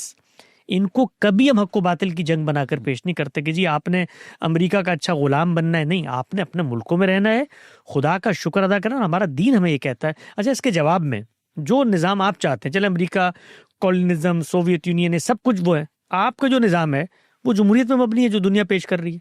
ज़रा पूछे जाकर मुसलमानों का निज़ाम, वो फिर खिलाफत में मबनी है, यानी जिसके अंदर एक खलीफा होगा जिसको आपने इताअत करनी है, सारे मुस्लिम वाले उसके साथ जाएंगे, फिर वो खलीफा दुनिया के साथ क्या करेगा? वही जो अमेरिका कर रहा है। तो मैं जिस वक्त दुनिया को ये बताता हूँ कि अपने पॉलिटिकल सिस्टम को भी डेवलप करो, वो जो तुम अमेरिका को गाली दे रहे हो उसके जवाब में तुम्हारे पास क्या है भाई? तुम जब सुपर पावर थे 1000 साल, तो तुमने दुनिया के साथ यही मामला किया हुआ था कि हर कोई अपनी मुमलिकत के अंदर आज़ाद है, तुम्हारी स्टेट के अंदर गैर मुस्लिम शहरी के क्या हुकूक हैं। तो रिफॉर्मेशन का काम है, इसको कभी भी इस पस मंज़र में नहीं समझना चाहिए जैसे कोई हम कहते हैं अमेरिका की ग़ुलामी इख्तियार कर लें या बरतानिया के स्लेव बन जाएं। और आगे बढ़ के एक और बात भी करते हैं, दुनिया में ये जो हम इतने खौफज़दा हो जाते हैं ना कि एक ही पावर, भाई दुनिया की डायनामिक्स चेंज होती रहती है। अभी आप देखिए पिछले 10 साल में दुनिया का नक्शा कैसे तब्दील हुआ है। यानी वही एशिया, वही चाइना जो यहाँ पर था, उसकी ग्रोथ ने दुनिया की सुपर पावर्स के अंदर पावर डायनेमिक्स के शिफ्ट होते हुए नज़ारे दिखा दिए। तो इसमें आप अपने गिरदो पेश में देखें, अमन हमारी ज़रूरत है, हम शिकस्त खुर्दा हैं, हम सेकेंड वर्ल्ड वॉर के मगलूबीन हैं, हमने अपनी तामीर करनी है। इस पस मंज़र में नेशंस के साथ एक अच्छे ताल्लुकात का रिश्ता होना चाहिए। सर, मैंने आपकी सारी इस पे गुफ्तगू सुनी है, उसको देखने के बाद मैंने अपने बारे में भी कुछ जाना कि जो थोड़ा हमारा ऑफलाइन भी पीटीआई बारे में डिस्कस हो रहा था।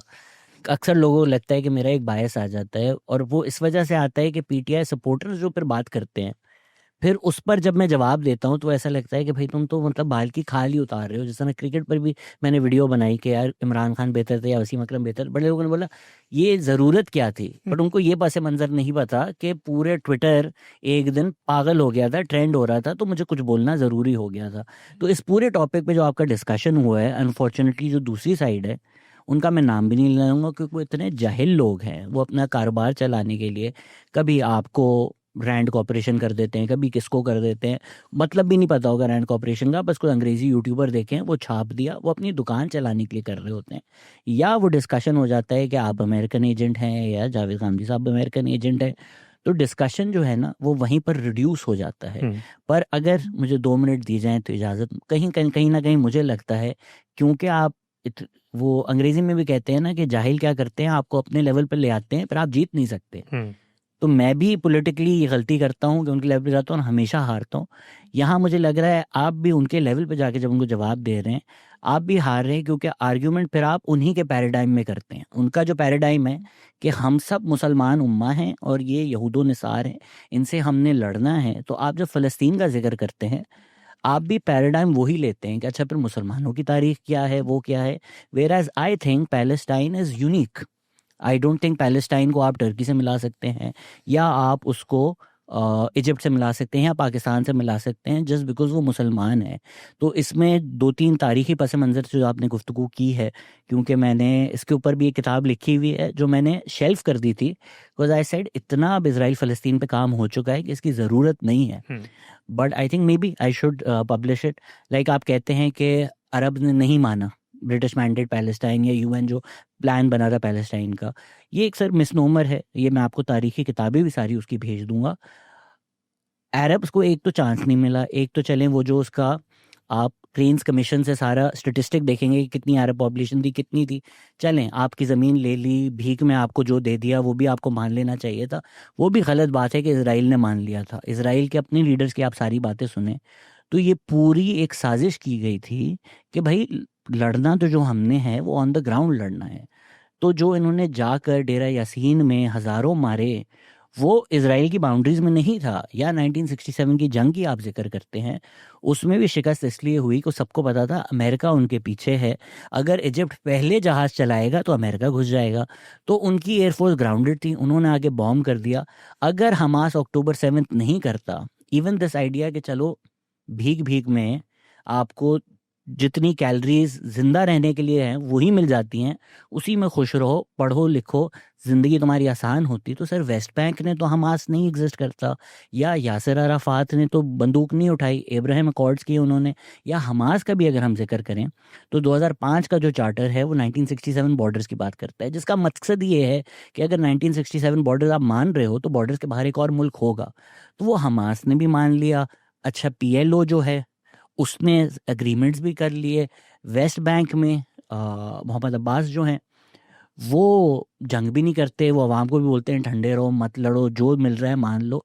उसके बावजूद भी तो इसराइल वही कर रहा है। तो अक्टूबर 7 को स्टार्टिंग पॉइंट लेना या ये कहना कि हमास ने मरवा दिए अब 70,000 हमारे बच्चे, मेरी नज़र में थोड़ा अनफेयर है। ठीक है, बहुत अच्छा है, ये आपका नैरेटिव है, मैं इसका एहतराम करता हूँ। इसमें जो भी आपने पॉलिटिकल रियलिटीज़ बयान की हैं ये लोगों के मुतालिक के लिए मौजूद हैं। कुछ मुझे भी इनको पढ़ने का मौका मिला है, कुछ चीज़ों पे इतलाक़ी इख्तलाफ भी हो सकता है, कुछ चीज़ों से इत्तेफाक भी हो सकता है। इस सब को जैसे आपने बयान किया है बेईनी ही मान लेने के बाद मुझे आप बताइए कि क्या ये जो पीस पॉइंट इस वक्त हमारे सामने आए हैं मुसलमानों को उस पर एग्री होना चाहिए? वो तो हो गए ना, अब क्यों हमारा चॉइस नहीं, क्यों हुए? बिकॉज वो रेलेवेंट नहीं है। आपका मेरा एग्री होना रेलेवेंट भी नहीं है। सब मेरा आपका नहीं, आप नैरेटिव्स क्लासिकल बताइए। क्या इस वक्त फ़लस्तीनियों को जो कुछ हो गया, मैं आपकी बात से 100% इत्तेफाक करता हूँ, नकबा उन्होंने किया, अनफेयर डिस्ट्रीब्यूशन हुई, ब्रिटिश एम्पायर ने 3 पार्टीज़ के साथ झूठ बोला, गलत तकसीम की, आबादी के लिहाज से गलत थी, इसराइल ने अटैक कर दिए मुसलमान, कुछ सब कुछ मान लेता हूँ, 1 मिनट के लिए मान लेता हूँ। तो फिर इसका मतलब ये है कि आपको रजिस्ट करना है, आपने रजिस्ट किया अपने अपने राइट्स के लिए, तो फिर ये इस वक्त जो अमन मुआहिदा पेश किया गया है उसको किस ग्राउंड पे हमें मानना चाहिए? मेरा सवाल है आपसे। ना रेजिस्टेंस का फैसला आपने करना है या मैंने करना है, ना एक्सेप्टेंस का मैं नहीं, फैसला आप बताइए, हमास आपने को मान लेना मैंने चाहिए। हमास ने मान लिया है। क्यों मान लिया? क्योंकि देखिए इट्स अ सरेंडर डॉक्यूमेंट। क्यों है? It's like saying treaty of Versailles Germany ने क्यों मांगी? क्यों है सर? वो हार चुके थे। इसीलिए लेकिन हाँ, लेकिन जी जी ये कहना कि क्योंकि आप हार चुके और देखा इसके बाद क्या मिला, देखिए मैं जो आप जी लेट्स से आधी रोटी खाते थे, वो भी तुमसे छिन गई, हाँ, हाँ। तो बेहतर था आधी रोटी में ही खुश रहते। बिल्कुल। ये आप और मैं तो नहीं फैसला कर सकते नहीं, ना। फैसला तो उन्होंने करना है, वो मेरे पास आते हैं तो भाई। जब वो रेजिस्टेंस का फैसला करते हैं हम उनको सपोर्ट करते हैं, जब वो सरेंडर का फैसला करते हैं हम उनको सपोर्ट करते हैं, क्योंकि मुसलमान उम्मा ने नहीं डिसाइड करना है कि एक ऐसा फलस्तीनी नहीं क्या है, ऐसा करेगा, नहीं है। मुसलमान उम्मा ने डिसाइड करना है। मुसलमान उम्मा ने डिसाइड करना है। अभी भी मुसलमान उम्मा ने डिसाइड किया है।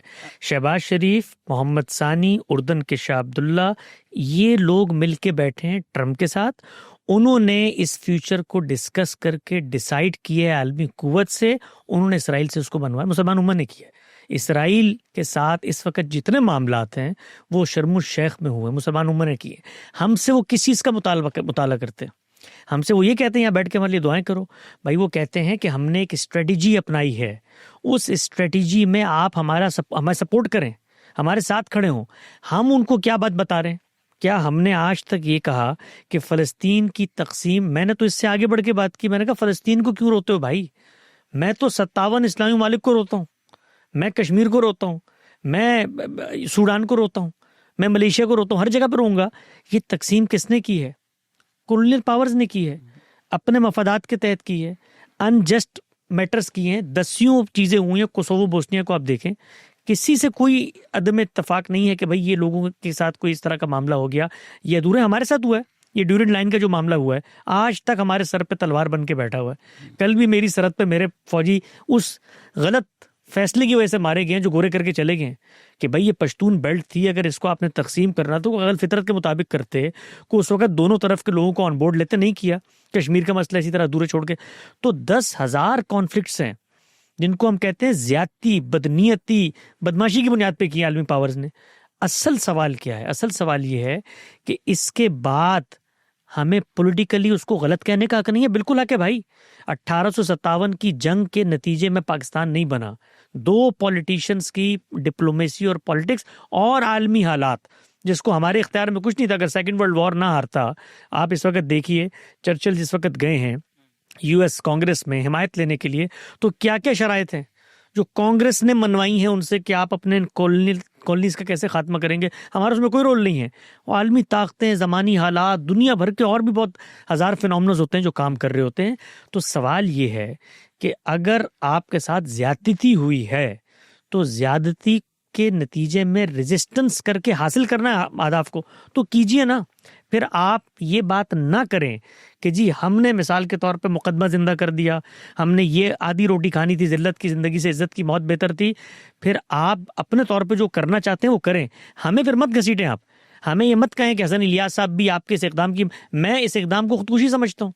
मेरी नज़र में चूंटी मुझे काटती है तो मैं रोंद के फेंक देता हूँ, कुत्ता मुझे काटता है तो दामन बजा के भागता हूँ। क्यों? ताकत नहीं है भाई कुत्ते को रोंद के मारने की, चूंटी को फेंक देता हूं मैं। तो सवाल सिर्फ इतना सा है, इसराइल मगरबी ताकतों का बगल बच्चा है, उसकी नाजायज औलाद है, उन्होंने उनको वहां पर आबाद किया है, सब कुछ हो गया, कर दिया ना आबाद। अब आबाद करने के बाद आपका जो नैरेटिव मजहबी क़यादत का आज है, पॉलिटिकल क़यादत का नहीं है। पॉलिटिकल क़यादत भी उसी जगह पे खड़ी हुई थी। इब्तदा में वो इसके वजूद को मानने को तैयार नहीं थे। हम ये कहते हैं तकसीम ठीक नहीं हुई, अक़वाम मुत्तहिदा की जो तकसीम थी हम उसको दुरुस्त नहीं समझते। उसके बाद जंगें हुई, जो कुछ हुआ, नतीजा क्या निकला?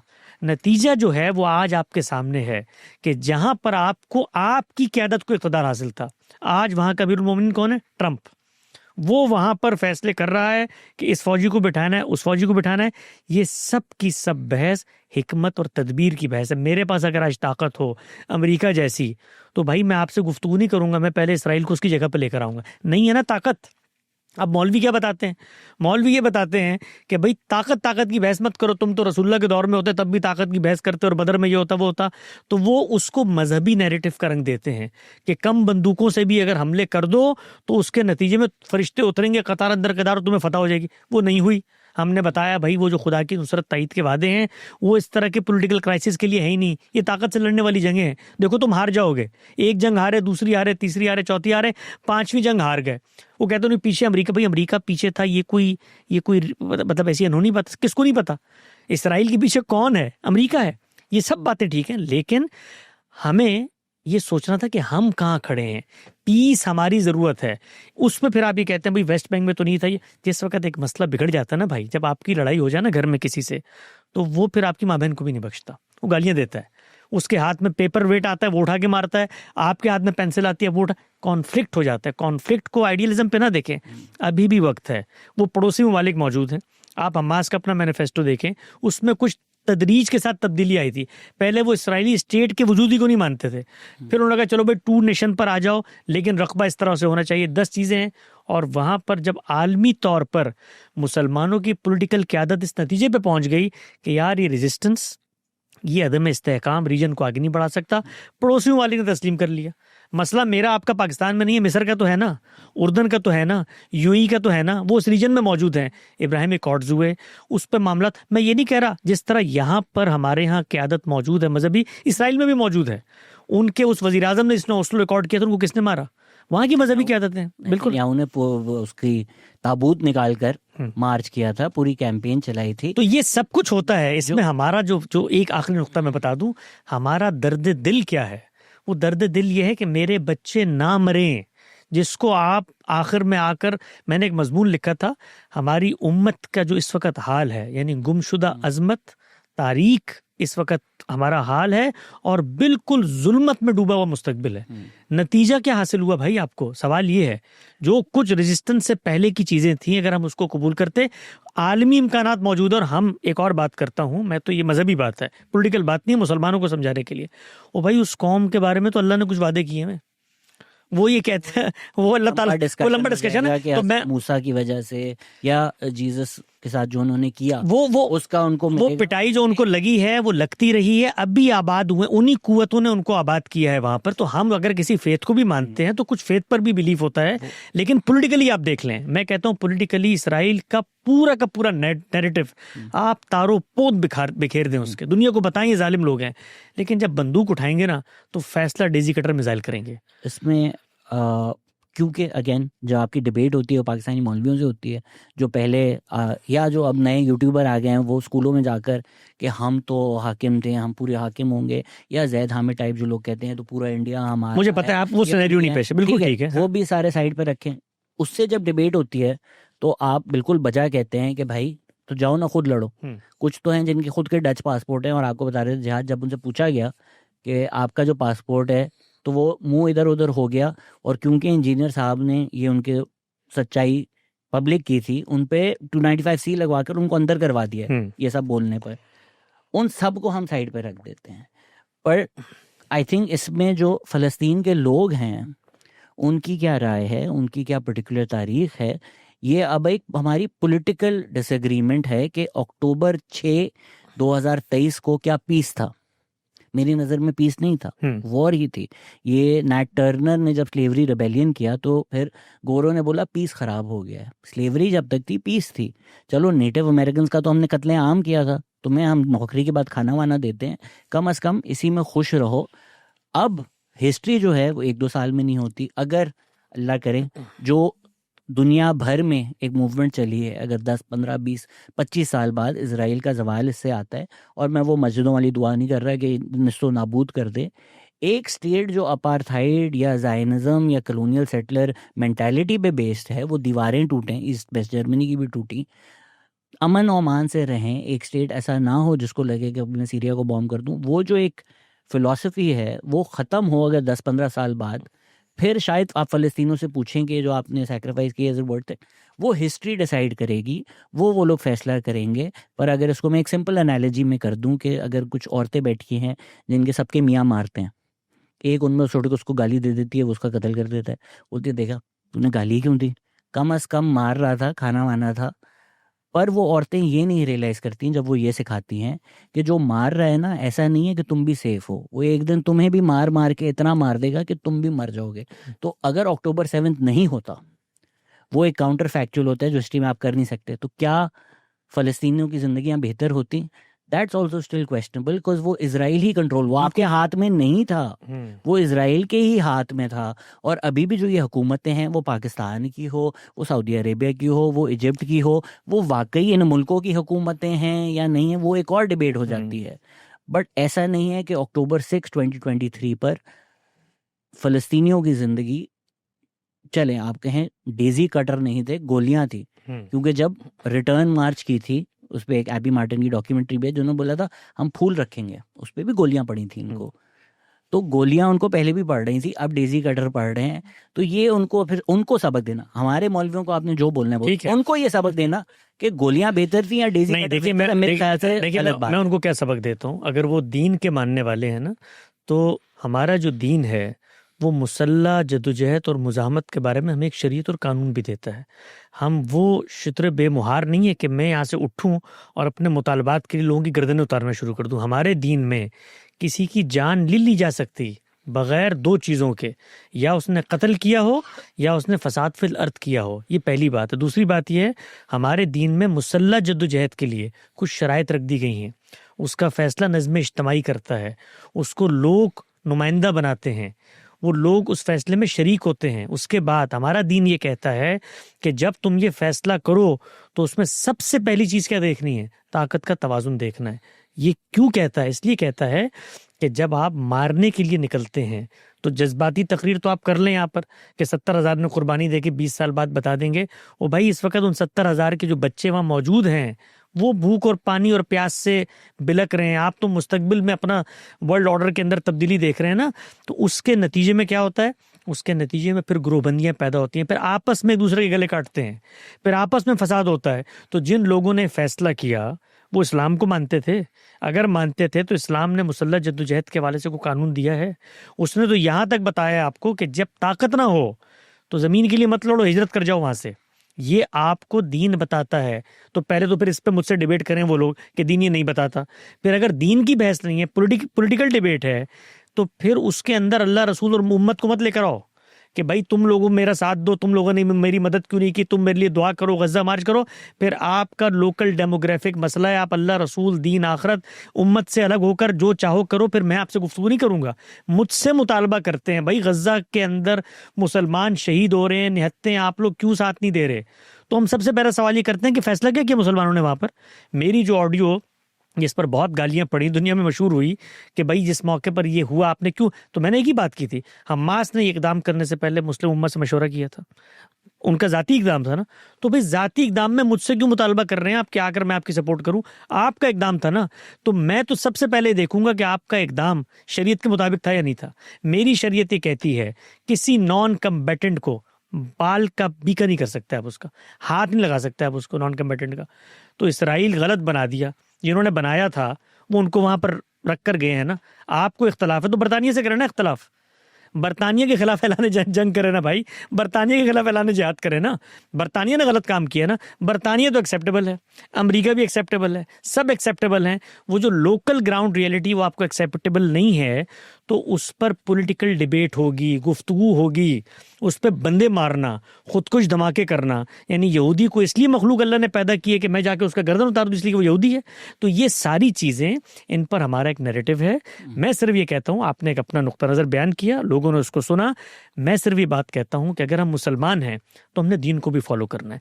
वो दीन किसी की जान लेने जैसे इकदाम के हवाले से लोगों ने इंटरनेशनल लॉ के तहत कहा जी आपको जो टेरिटरी होती है उस पर कब्जा हो जाए, आपको सेल्फ डिफेंस का हक है। वो भाई सेल्फ डिफेंस करें आप उस इलाके में, करते भी रहे।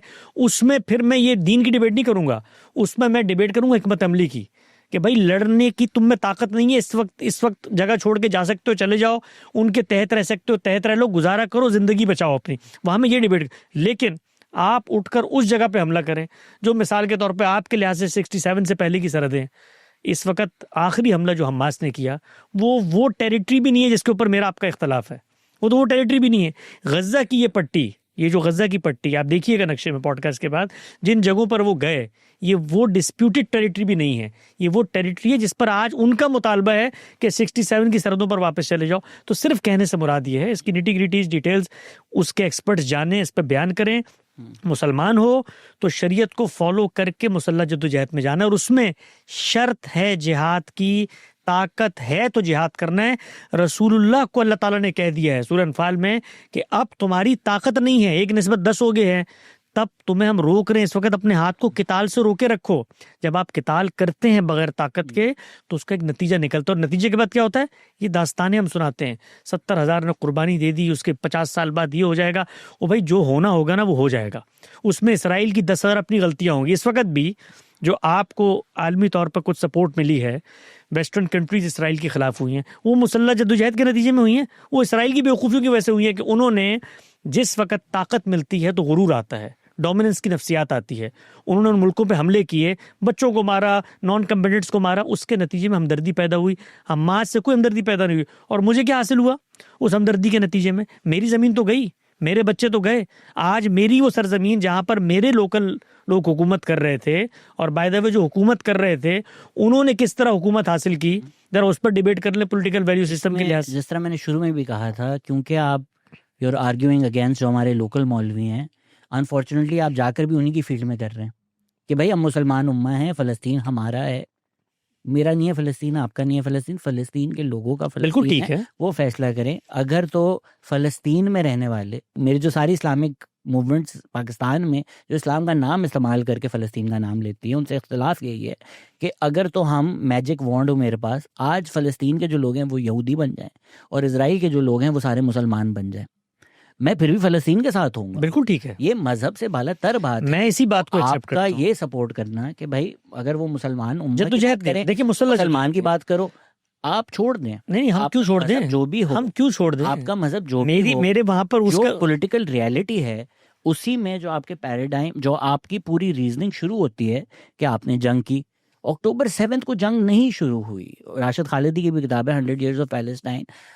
आगे से एक बंदा गोली मार रहा है, अगर आप कहें कि भाई गोलियां खाते रहो और कुछ भी ना करो, ये तो उन्होंने फैसला करना है। गसान कनाफानी एक बहुत बड़े पोइट है फ़लस्तीन के, उनसे भी जब यही सवाल पूछा गया, उन्होंने बोला आप पीस नहीं बोल रहे, आप कैपिचुलेशन मांग रहे हो कि यार छोड़ दो, कुछ भी नहीं कर सकते।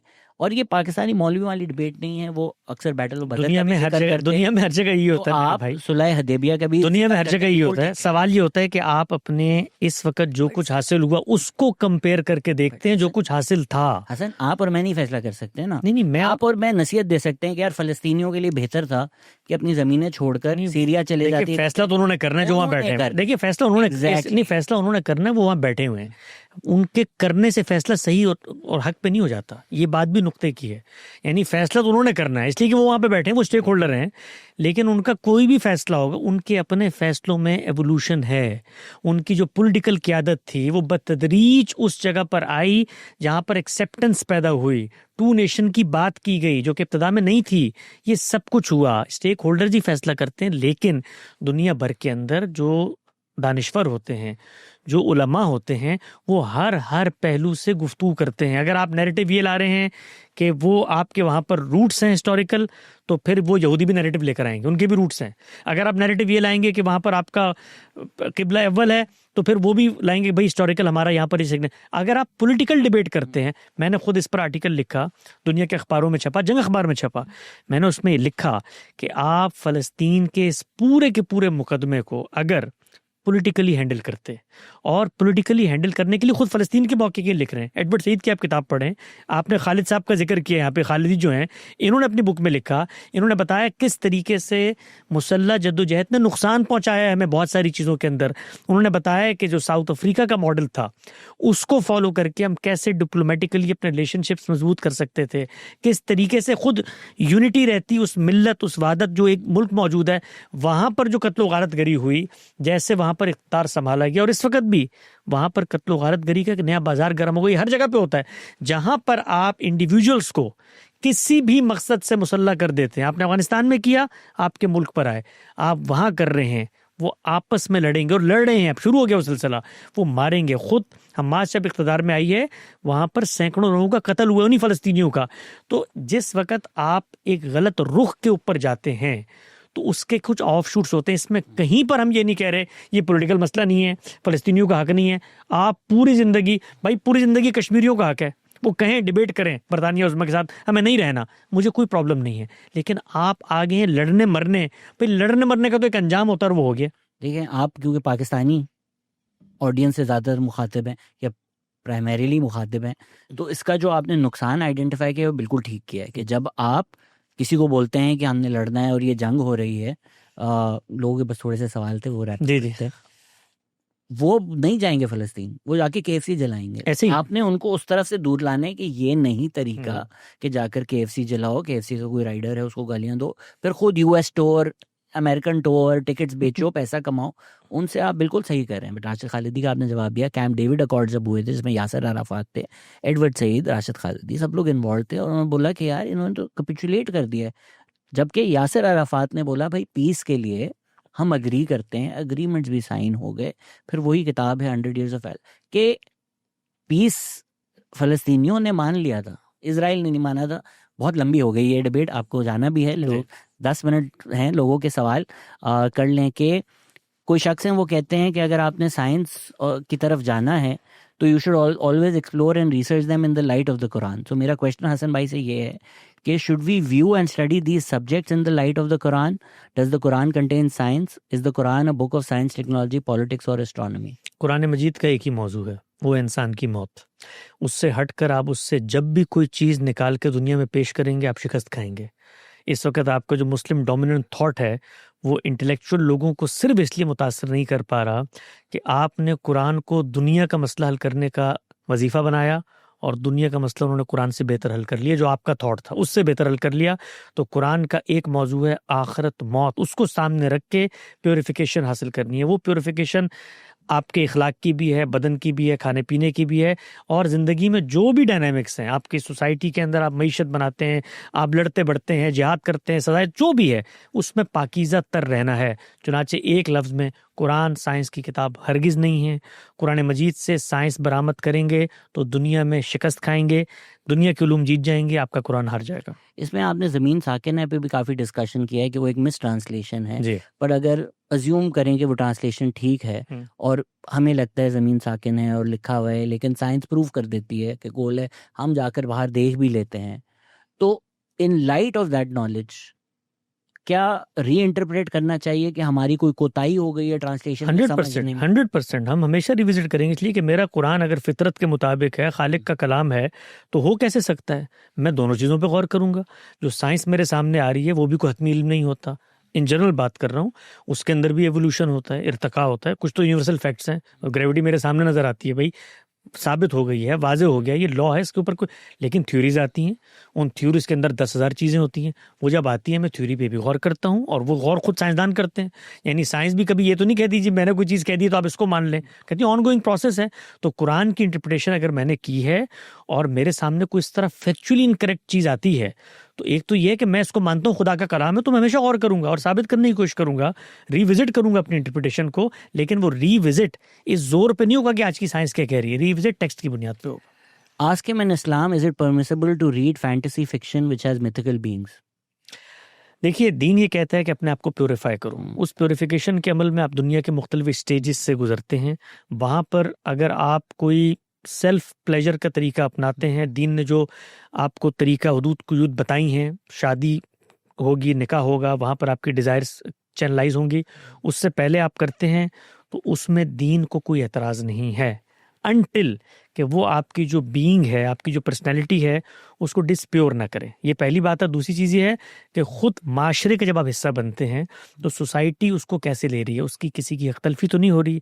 आप ज़ाहिरी बात है अगर कोई इस तरह फैंटेसी पे मबनी कोई लिटरेचर पढ़ते हैं और वो कहीं छपेगा, वो कहीं कोई लिखेगा, उसके अंदर सोसाइटी के अंदर एक नॉर्म्स और वैल्यू सिस्टम बनेंगे, तो उससे आप कहाँ आगे लेकर जा रहे हैं उसको। तो इन चीज़ों का ख्याल रखेंगे। बाकी सेल्फ प्लेजर हासिल करना, इसमें दीन में कोई ममनुत नहीं। फॉर ब्रेविटी सेक, आपकी मौसीकी के बारे में यही राय है कि मौसीकी हराम नहीं है। मौसीकी अगर आप कॉन्सर्ट पे जाकर पीकर पार्टी कर रहे हैं वो चीज़ हराम है, राइट? जी। और शराब के बारे में आपका ये है कि क्योंकि शराब आपको उस कैफियत में लेकर जाएगी, मसला कैफियत ही है, मसला शराब एज एन एग्जिस्टेंस नहीं है, बट क्योंकि शराब लेकर ही जाएगी इसलिए शराब हराम है। बिल्कुल ऐसे ही। ठीक, लंबा सवाल है बट वो बेसिक उसका क्रक्स ये है कि नबी पाक भी आए हैं, उन पर भी जुल्म हुआ है, पैगंबरों पे भी हुआ है, तो वो तो अल्लाह के करीबी लोग थे, पर हम मौलवियों को देखते हैं वो ऐशो आराम की ज़िंदगी गुजार रहे हैं। तो क्या अल्लाह उनसे राज़ी है? क्या उनकी राहत उनकी कामयाबी का सबूत है? नहीं, दुनिया में अल्लाह ताला ने बता दिया है कि इस तरह की कोई चीज़ किसी शख्स के हक और बातिल पे होने का कोई सबूत नहीं है। बल्कि उसने तो उलट बात की है इससे कि बहुत सारे ऐसे लोग हैं जो दुनिया के लिए बहुत सारे काम करते हैं, हम दुनिया में उनको पूरा बदला दे देते हैं। तो ये ज़्यादा ख़तरे की बात है अगर दुनिया में आप बहुत आसूदा हाल है। आप बलूचिस्तान की बात क्यों नहीं करते? किसी ने पूछा है। बलूचिस्तान की बात हम जब करेंगे तो वो जो हमारा कॉर्पस है जिससे हम बात करते हैं, ज़ाहिर बात है मैं कोई न्यूज़ रिपोर्टर नहीं, कहेंगे वीज़ा मिलना बंद हो जाए। मैं कोई रिपोर्टर नहीं हूँ कि मैं बलूचिस्तान और तुर्बत के हालात पे गुफ्तगू करूँ। मैं जब भी गुफ्तगू करूँगा तो वो किसी पस मंज़र में होगी, कानून की हुक्मरानी, आइन की बालादस्ती। उसमें हमारे यहाँ जो सूबों के साथ काम हुआ है वो बलूचिस्तान का मसला नहीं है, बेसिकली सिविल मिलिट्री कशमकश है। वो मसले का एक डायनामिक है जो बलूचिस्तान में सामने आता है। तो मैं तो हमेशा, हम सब लोग उस पर गुफ्तगू करते हैं कि पाकिस्तान के अंदर जो जिन लोगों के जो काम है उनको वो काम करने चाहिए हैं, और जब वो उससे हट के काम करते हैं तो ये प्रॉब्लम्स पैदा होती हैं। किसी ने पूछा है इनसे क्यों नहीं डिबेट करते, इन शख्स का नाम नहीं लेंगे, लेकिन मेरी तो खुद की ये राय है कि अक्सर ऐसे लोग होते हैं जो डिबेट नहीं चाहते, आपको कतल करवाना चाहते हैं, तो मैं इस वजह से नहीं करता। बट अगर आप किसी से चूज नहीं कर रहे डिबेट करने का, आपकी क्या वजह है? ठीक है, ठीक सही है, रखें, हाँ हाँ, ठीक है। दो चीज़ें होती हैं, देखें, गुफ्तगू, डिबेट, मुकालमे का रास्ता कभी बंद नहीं करना चाहिए, हमेशा सोसाइटी में खुले। इससे हब्स पैदा होता है, इससे जो इमोशंस हैं वो एक्सप्रेस नहीं हो पाते और फिर बहुत डिजास्टर्स होते हैं। इसलिए कभी इसको मैं डिस्करेज नहीं करता, जो भी आदमी है। लेकिन मेरी एक पर्सनैलिटी है, मेरा एक पस मंज़र है, ये मैंने चॉइस कायम करनी है कि मैं किसके साथ बैठूंगा। मैं ये नहीं कर सकता कि मैं आपकी डिमांड के ऊपर आपके पास बैठने के लिए आ जाऊं, ये हर शख्स का हक है। तो इसका इससे कोई ताल्लुक नहीं है कि मैं डिबेट के कल्चर के खिलाफ हूं या गुफ्तगू मुकालमे के खिलाफ हूं, लेकिन किसी शख्स की कंडक्ट क्या है, वो किस तरीके से चीज़ों को लेके चलता है, वो नतीजे क्या बरामद करता है, और ख़ुद मैं जब सोसाइटी में कोई चीज़ एक्सप्रेस कर रहा हूँ वो दुनिया में उसको कैसे पोर्ट्रे कर रहा है। यानी मेरा उसका इल्मी इख्तलाफ है, ज़ाती इख्तलाफ है। ये बहुत सारे लोग हैं जो मिसाल के तौर पे अक्सर ही कहते हैं जी आप लोग अमरीकी एजेंट रैंड कॉर्पोरेशन, कुछ मिलने भी आए। मैंने कहा देखो बात सुनो, अमेरिका अगर पैसे देता होगा ना तो कुछ ला कर देता होगा ना किसी अकाउंट में, मुझे अगर कैश में भी देता होगा, कहीं डालता होगा। मैं ज़्यादा से ज़्यादा ये कर सकता हूँ कि ये फ़ोन देता हूँ, इसमें मेरे अकाउंट्स हैं, इसको खोल के देख लो। अगर कोई रैंड कॉर्पोरेशन को, अमरीकी हुकूमत को पैसा मिल जाए तो मुझे बता दो, बाकी तुम मेरी नीयत मुहर्रिकात पर जो तकरीर करना चाहते हो करो, मुझे उससे कोई फ़र्क नहीं पड़ता। तो अगर इत्मीनान चाहिए दिली कि भाई ये इसका एक पॉलिटिकल राय है, ये किसी के आगे बिका हुआ नहीं है, तो जो इत्मीनान हासिल करना, मेरे घर पे आ जाओ, मेरे बेडरूम के नीचे जाकर झांक के देख लो, अगर कुछ मिल जाए। ऐसे कोई आ ही ना जाए। हाँ नहीं आ जाए, हमें, हमारे लिए कोई मसला नहीं है। मेरे नहीं, हमारी एक एक चीज इंस्टीट्यूशंस हो या पर्सनैलिटी हो, एक एक चीज खुली किताब की तरह। और मैं सबको दावत देता हूँ, कोई शख्स जानना चाहता है इसमें, हमारे दरवाजे उसके लिए खुले हैं, लेकिन सच्चाई के साथ आएगा, तालिब इल्म बन के बैठेगा। अमेरिका में तो पब्लिक होगा ना, everything is public. Gandhi institute is what, not for profit organisation. जी नॉन प्रॉफिट है, हर चीज तो पब्लिक होती है, एवरीथिंग इज पब्लिक। आप गूगल पे लिख के आ जाता है। उसमें किसी ने कोई आपको ग्रांट दी हो, या आपको किसी हुकूमत से कोई इमदाद मिली हो, या किसी शख्स ने कोई, each and everything is public record. यही सवाल था, ask him why people are suspicious about them part of being western imperial propaganda machinery, love them. By the way मिल गया इसका जवाब। रिलीजियस एक्सट्रीमिज्म से कैसे पाकिस्तान दूर जाए? आपको ये तय करना पड़ेगा स्टेट की सतह पे कि आपने रिलीजन को यूज नहीं करना, बाकी हमारा काम है, हम निपट लेंगे उनसे। अभी हमने ये डिबेट तो अच्छी खासी कर ली थी, पर किसी ने फिर आपका कोड दे दिया है कि आपने किसी पॉडकास्ट में कहा है कि 1400 साल में no Muslim has followed the true दीन। ये आपने कहा है? नहीं, मैंने कभी ये नहीं कहा, ये मैं कभी कह भी नहीं सकता। जो बात मैं कहता हूँ वो ये है कि 1400 साल में जो मेथोडोलॉजीज डेवलप हुई हैं वो ये 3-4 है, उसमें हमारा भी एक फिनोमेनन। क्या वो ये एक्सप्लेन कर सकते हैं कि अगर औरत बदकारी से ना रुके तो लास्ट रिजॉर्ट उन पर हाथ उठाने वाली जो बात है, उसके पीछे क्या रीजनिंग है? अगर ये उस पस मंज़र में सवाल है कि हमारे यहाँ जो कुरान मजीद में एक चीज़ आई है, तो उसमें बड़ी तफसीली, आपसे भी लास्ट टाइम गुफ्तगू हुई थी हमारे, उस पर बहुत तफसीली कुरान की तफसीर में मौजूद है। मौका नहीं है मैं उस पर मुख्तसर बात करूँ।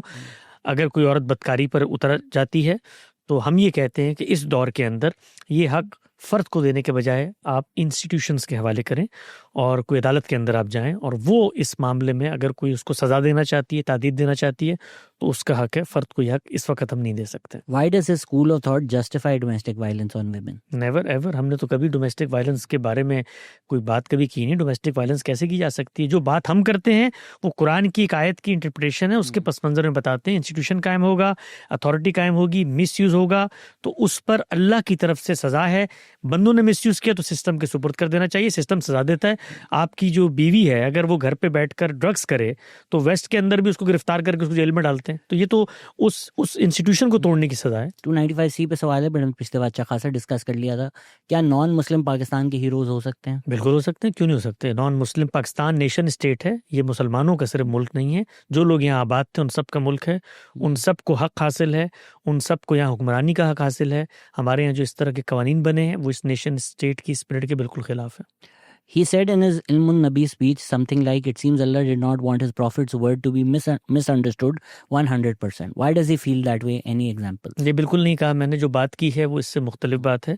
मैंने ये बात की थी कि मैंने जब हदीस पे काम किया तो हदीस का जो ज़ख़ीरा मौजूद था उस पर काम के दौरान मुझे पता लगा कि जब लोग प्रॉफिट की बात को मिस इंटरप्रेट करते हैं तो अल्लाह ताला ने जो कुछ हमारे पास खुद प्रॉफिट की हिस्ट्री आ गई है उसके अंदर से हम ये बता देते हैं कि ये बात ऐसे नहीं है, तो गालिबन अल्लाह ताला ने शायद कोई इस तरह का बंदोबस्त किया हुआ है कि प्रॉफिट की मिस रिप्रेजेंटेशन को भी हिस्टोरिकली ऐसे एविडेंसेस हैं जिससे आप रिफ्यूट कर सकते हैं। Why they allow mortgage for Muslims in Western countries even though it is interest and haram? It's not interest at all, बिल्कुल भी नहीं है। ये बड़े एहसान का मामला है मौजूदा दौर के अंदर।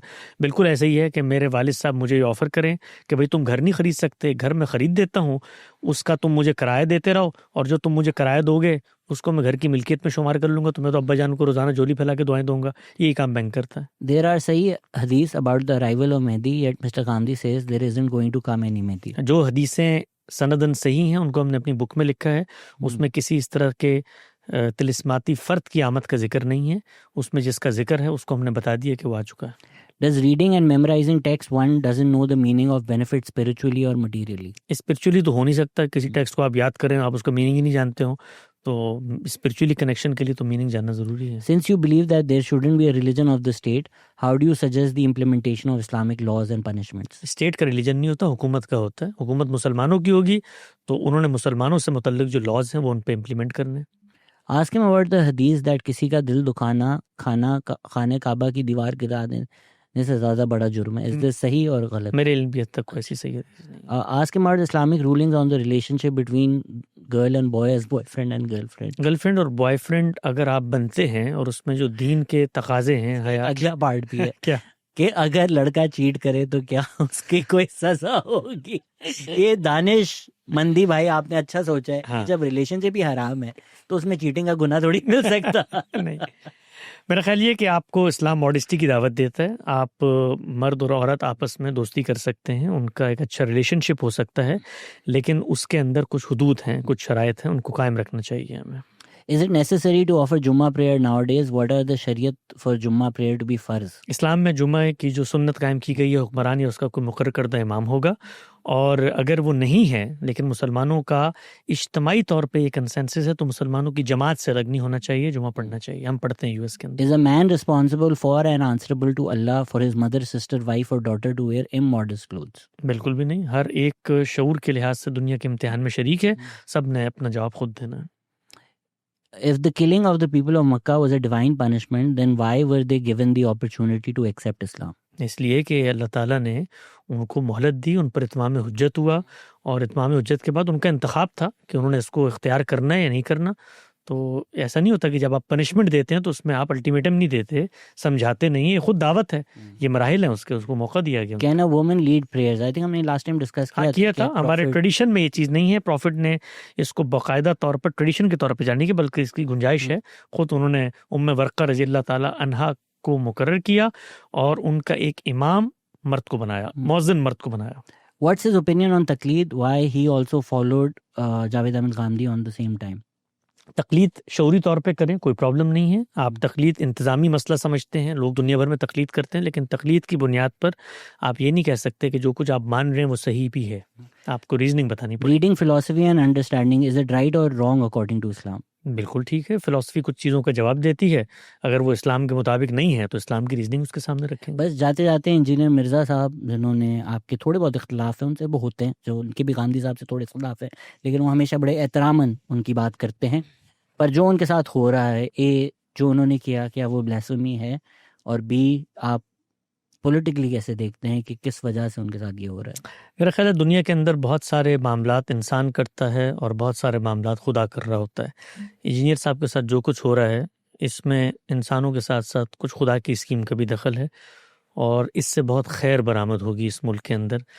इस तरह की शख्सियत के साथ जो कुछ हमारे मुल्क ने, निज़ाम ने, हमारे यहाँ के इदारों ने, हमारे यहाँ के मजहबी हलकों ने किया है, मेरा ख्याल अल्लाह ताला उनको कुछ चीज़ों में एक्सपोज करना चाहता है और बहुत जल्द वो एक्सपोज होंगे और इंजीनियर साहब इंशाल्लाह खैर से बाहर आएंगे। हम सब की नेक तमन्नाएं, दुआएं उनके साथ हैं, अल्लाह ताला उनकी हिफाजत करे।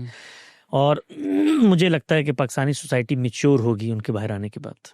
तो जो लोग ये भी पूछते हैं कि क्यों आप या जावेद अहमद गांधी साहब चले गए पाकिस्तान छोड़ गए, आई थिंक जो इंजीनियर साहब के साथ हो रहा है उसमें जवाब भी मिल जाता है कि सेफ नहीं है इस्लाम की बात करने के लिए पाकिस्तान। बिल्कुल ऐसे ही है। मेरा ख्याल है इंजीनियर साहब जब बाहर आएंगे तो मेरा सबसे पहला उनको मशवरा ये होगा कि अगर आप वो काम करना चाहते हैं जो आप कर रहे थे तो उसमें दीन का हुक्म यही है, इसको बुज़दिली पर मामूल नहीं करना चाहिए। ये दीन का हुक्म है कि जिस वक्त ये सूरत हाल पैदा हो कि गिरदो पेश के लोग आपकी वजह से ख़तरे में आ जाएं तो फिर आपको हिजरत करनी चाहिए। तो किसी ऐसे दारुल अमन को ढूंढें जहाँ पर जाके आज़ादी के साथ आप गुफ्तगू करें। इंजीनियर साहब के साथ जो कुछ हो रहा है वो सरी जुल्म है, खिलाफ इस्लाम है, खिलाफ इंसानियत है और हमारी नेशन के लिए बायस शर्मिंदगी है।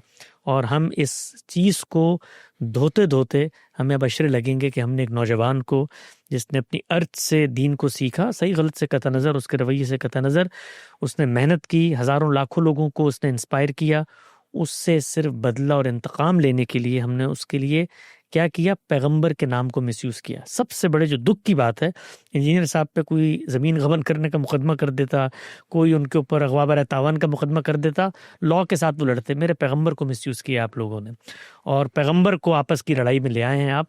इससे बड़ी बुज़दिली की अलामत कोई नहीं हो सकती। आज ट्यूसडे है, आज ही उनकी बेल हियरिंग थी। मुझे वक्त नहीं मिला, मैं अपडेट लूँगा इंशाल्लाह, कोई अच्छी खबर होगी। Thank you sir, thank you very much. Thank you listening, take care, खुदा हाफिज़।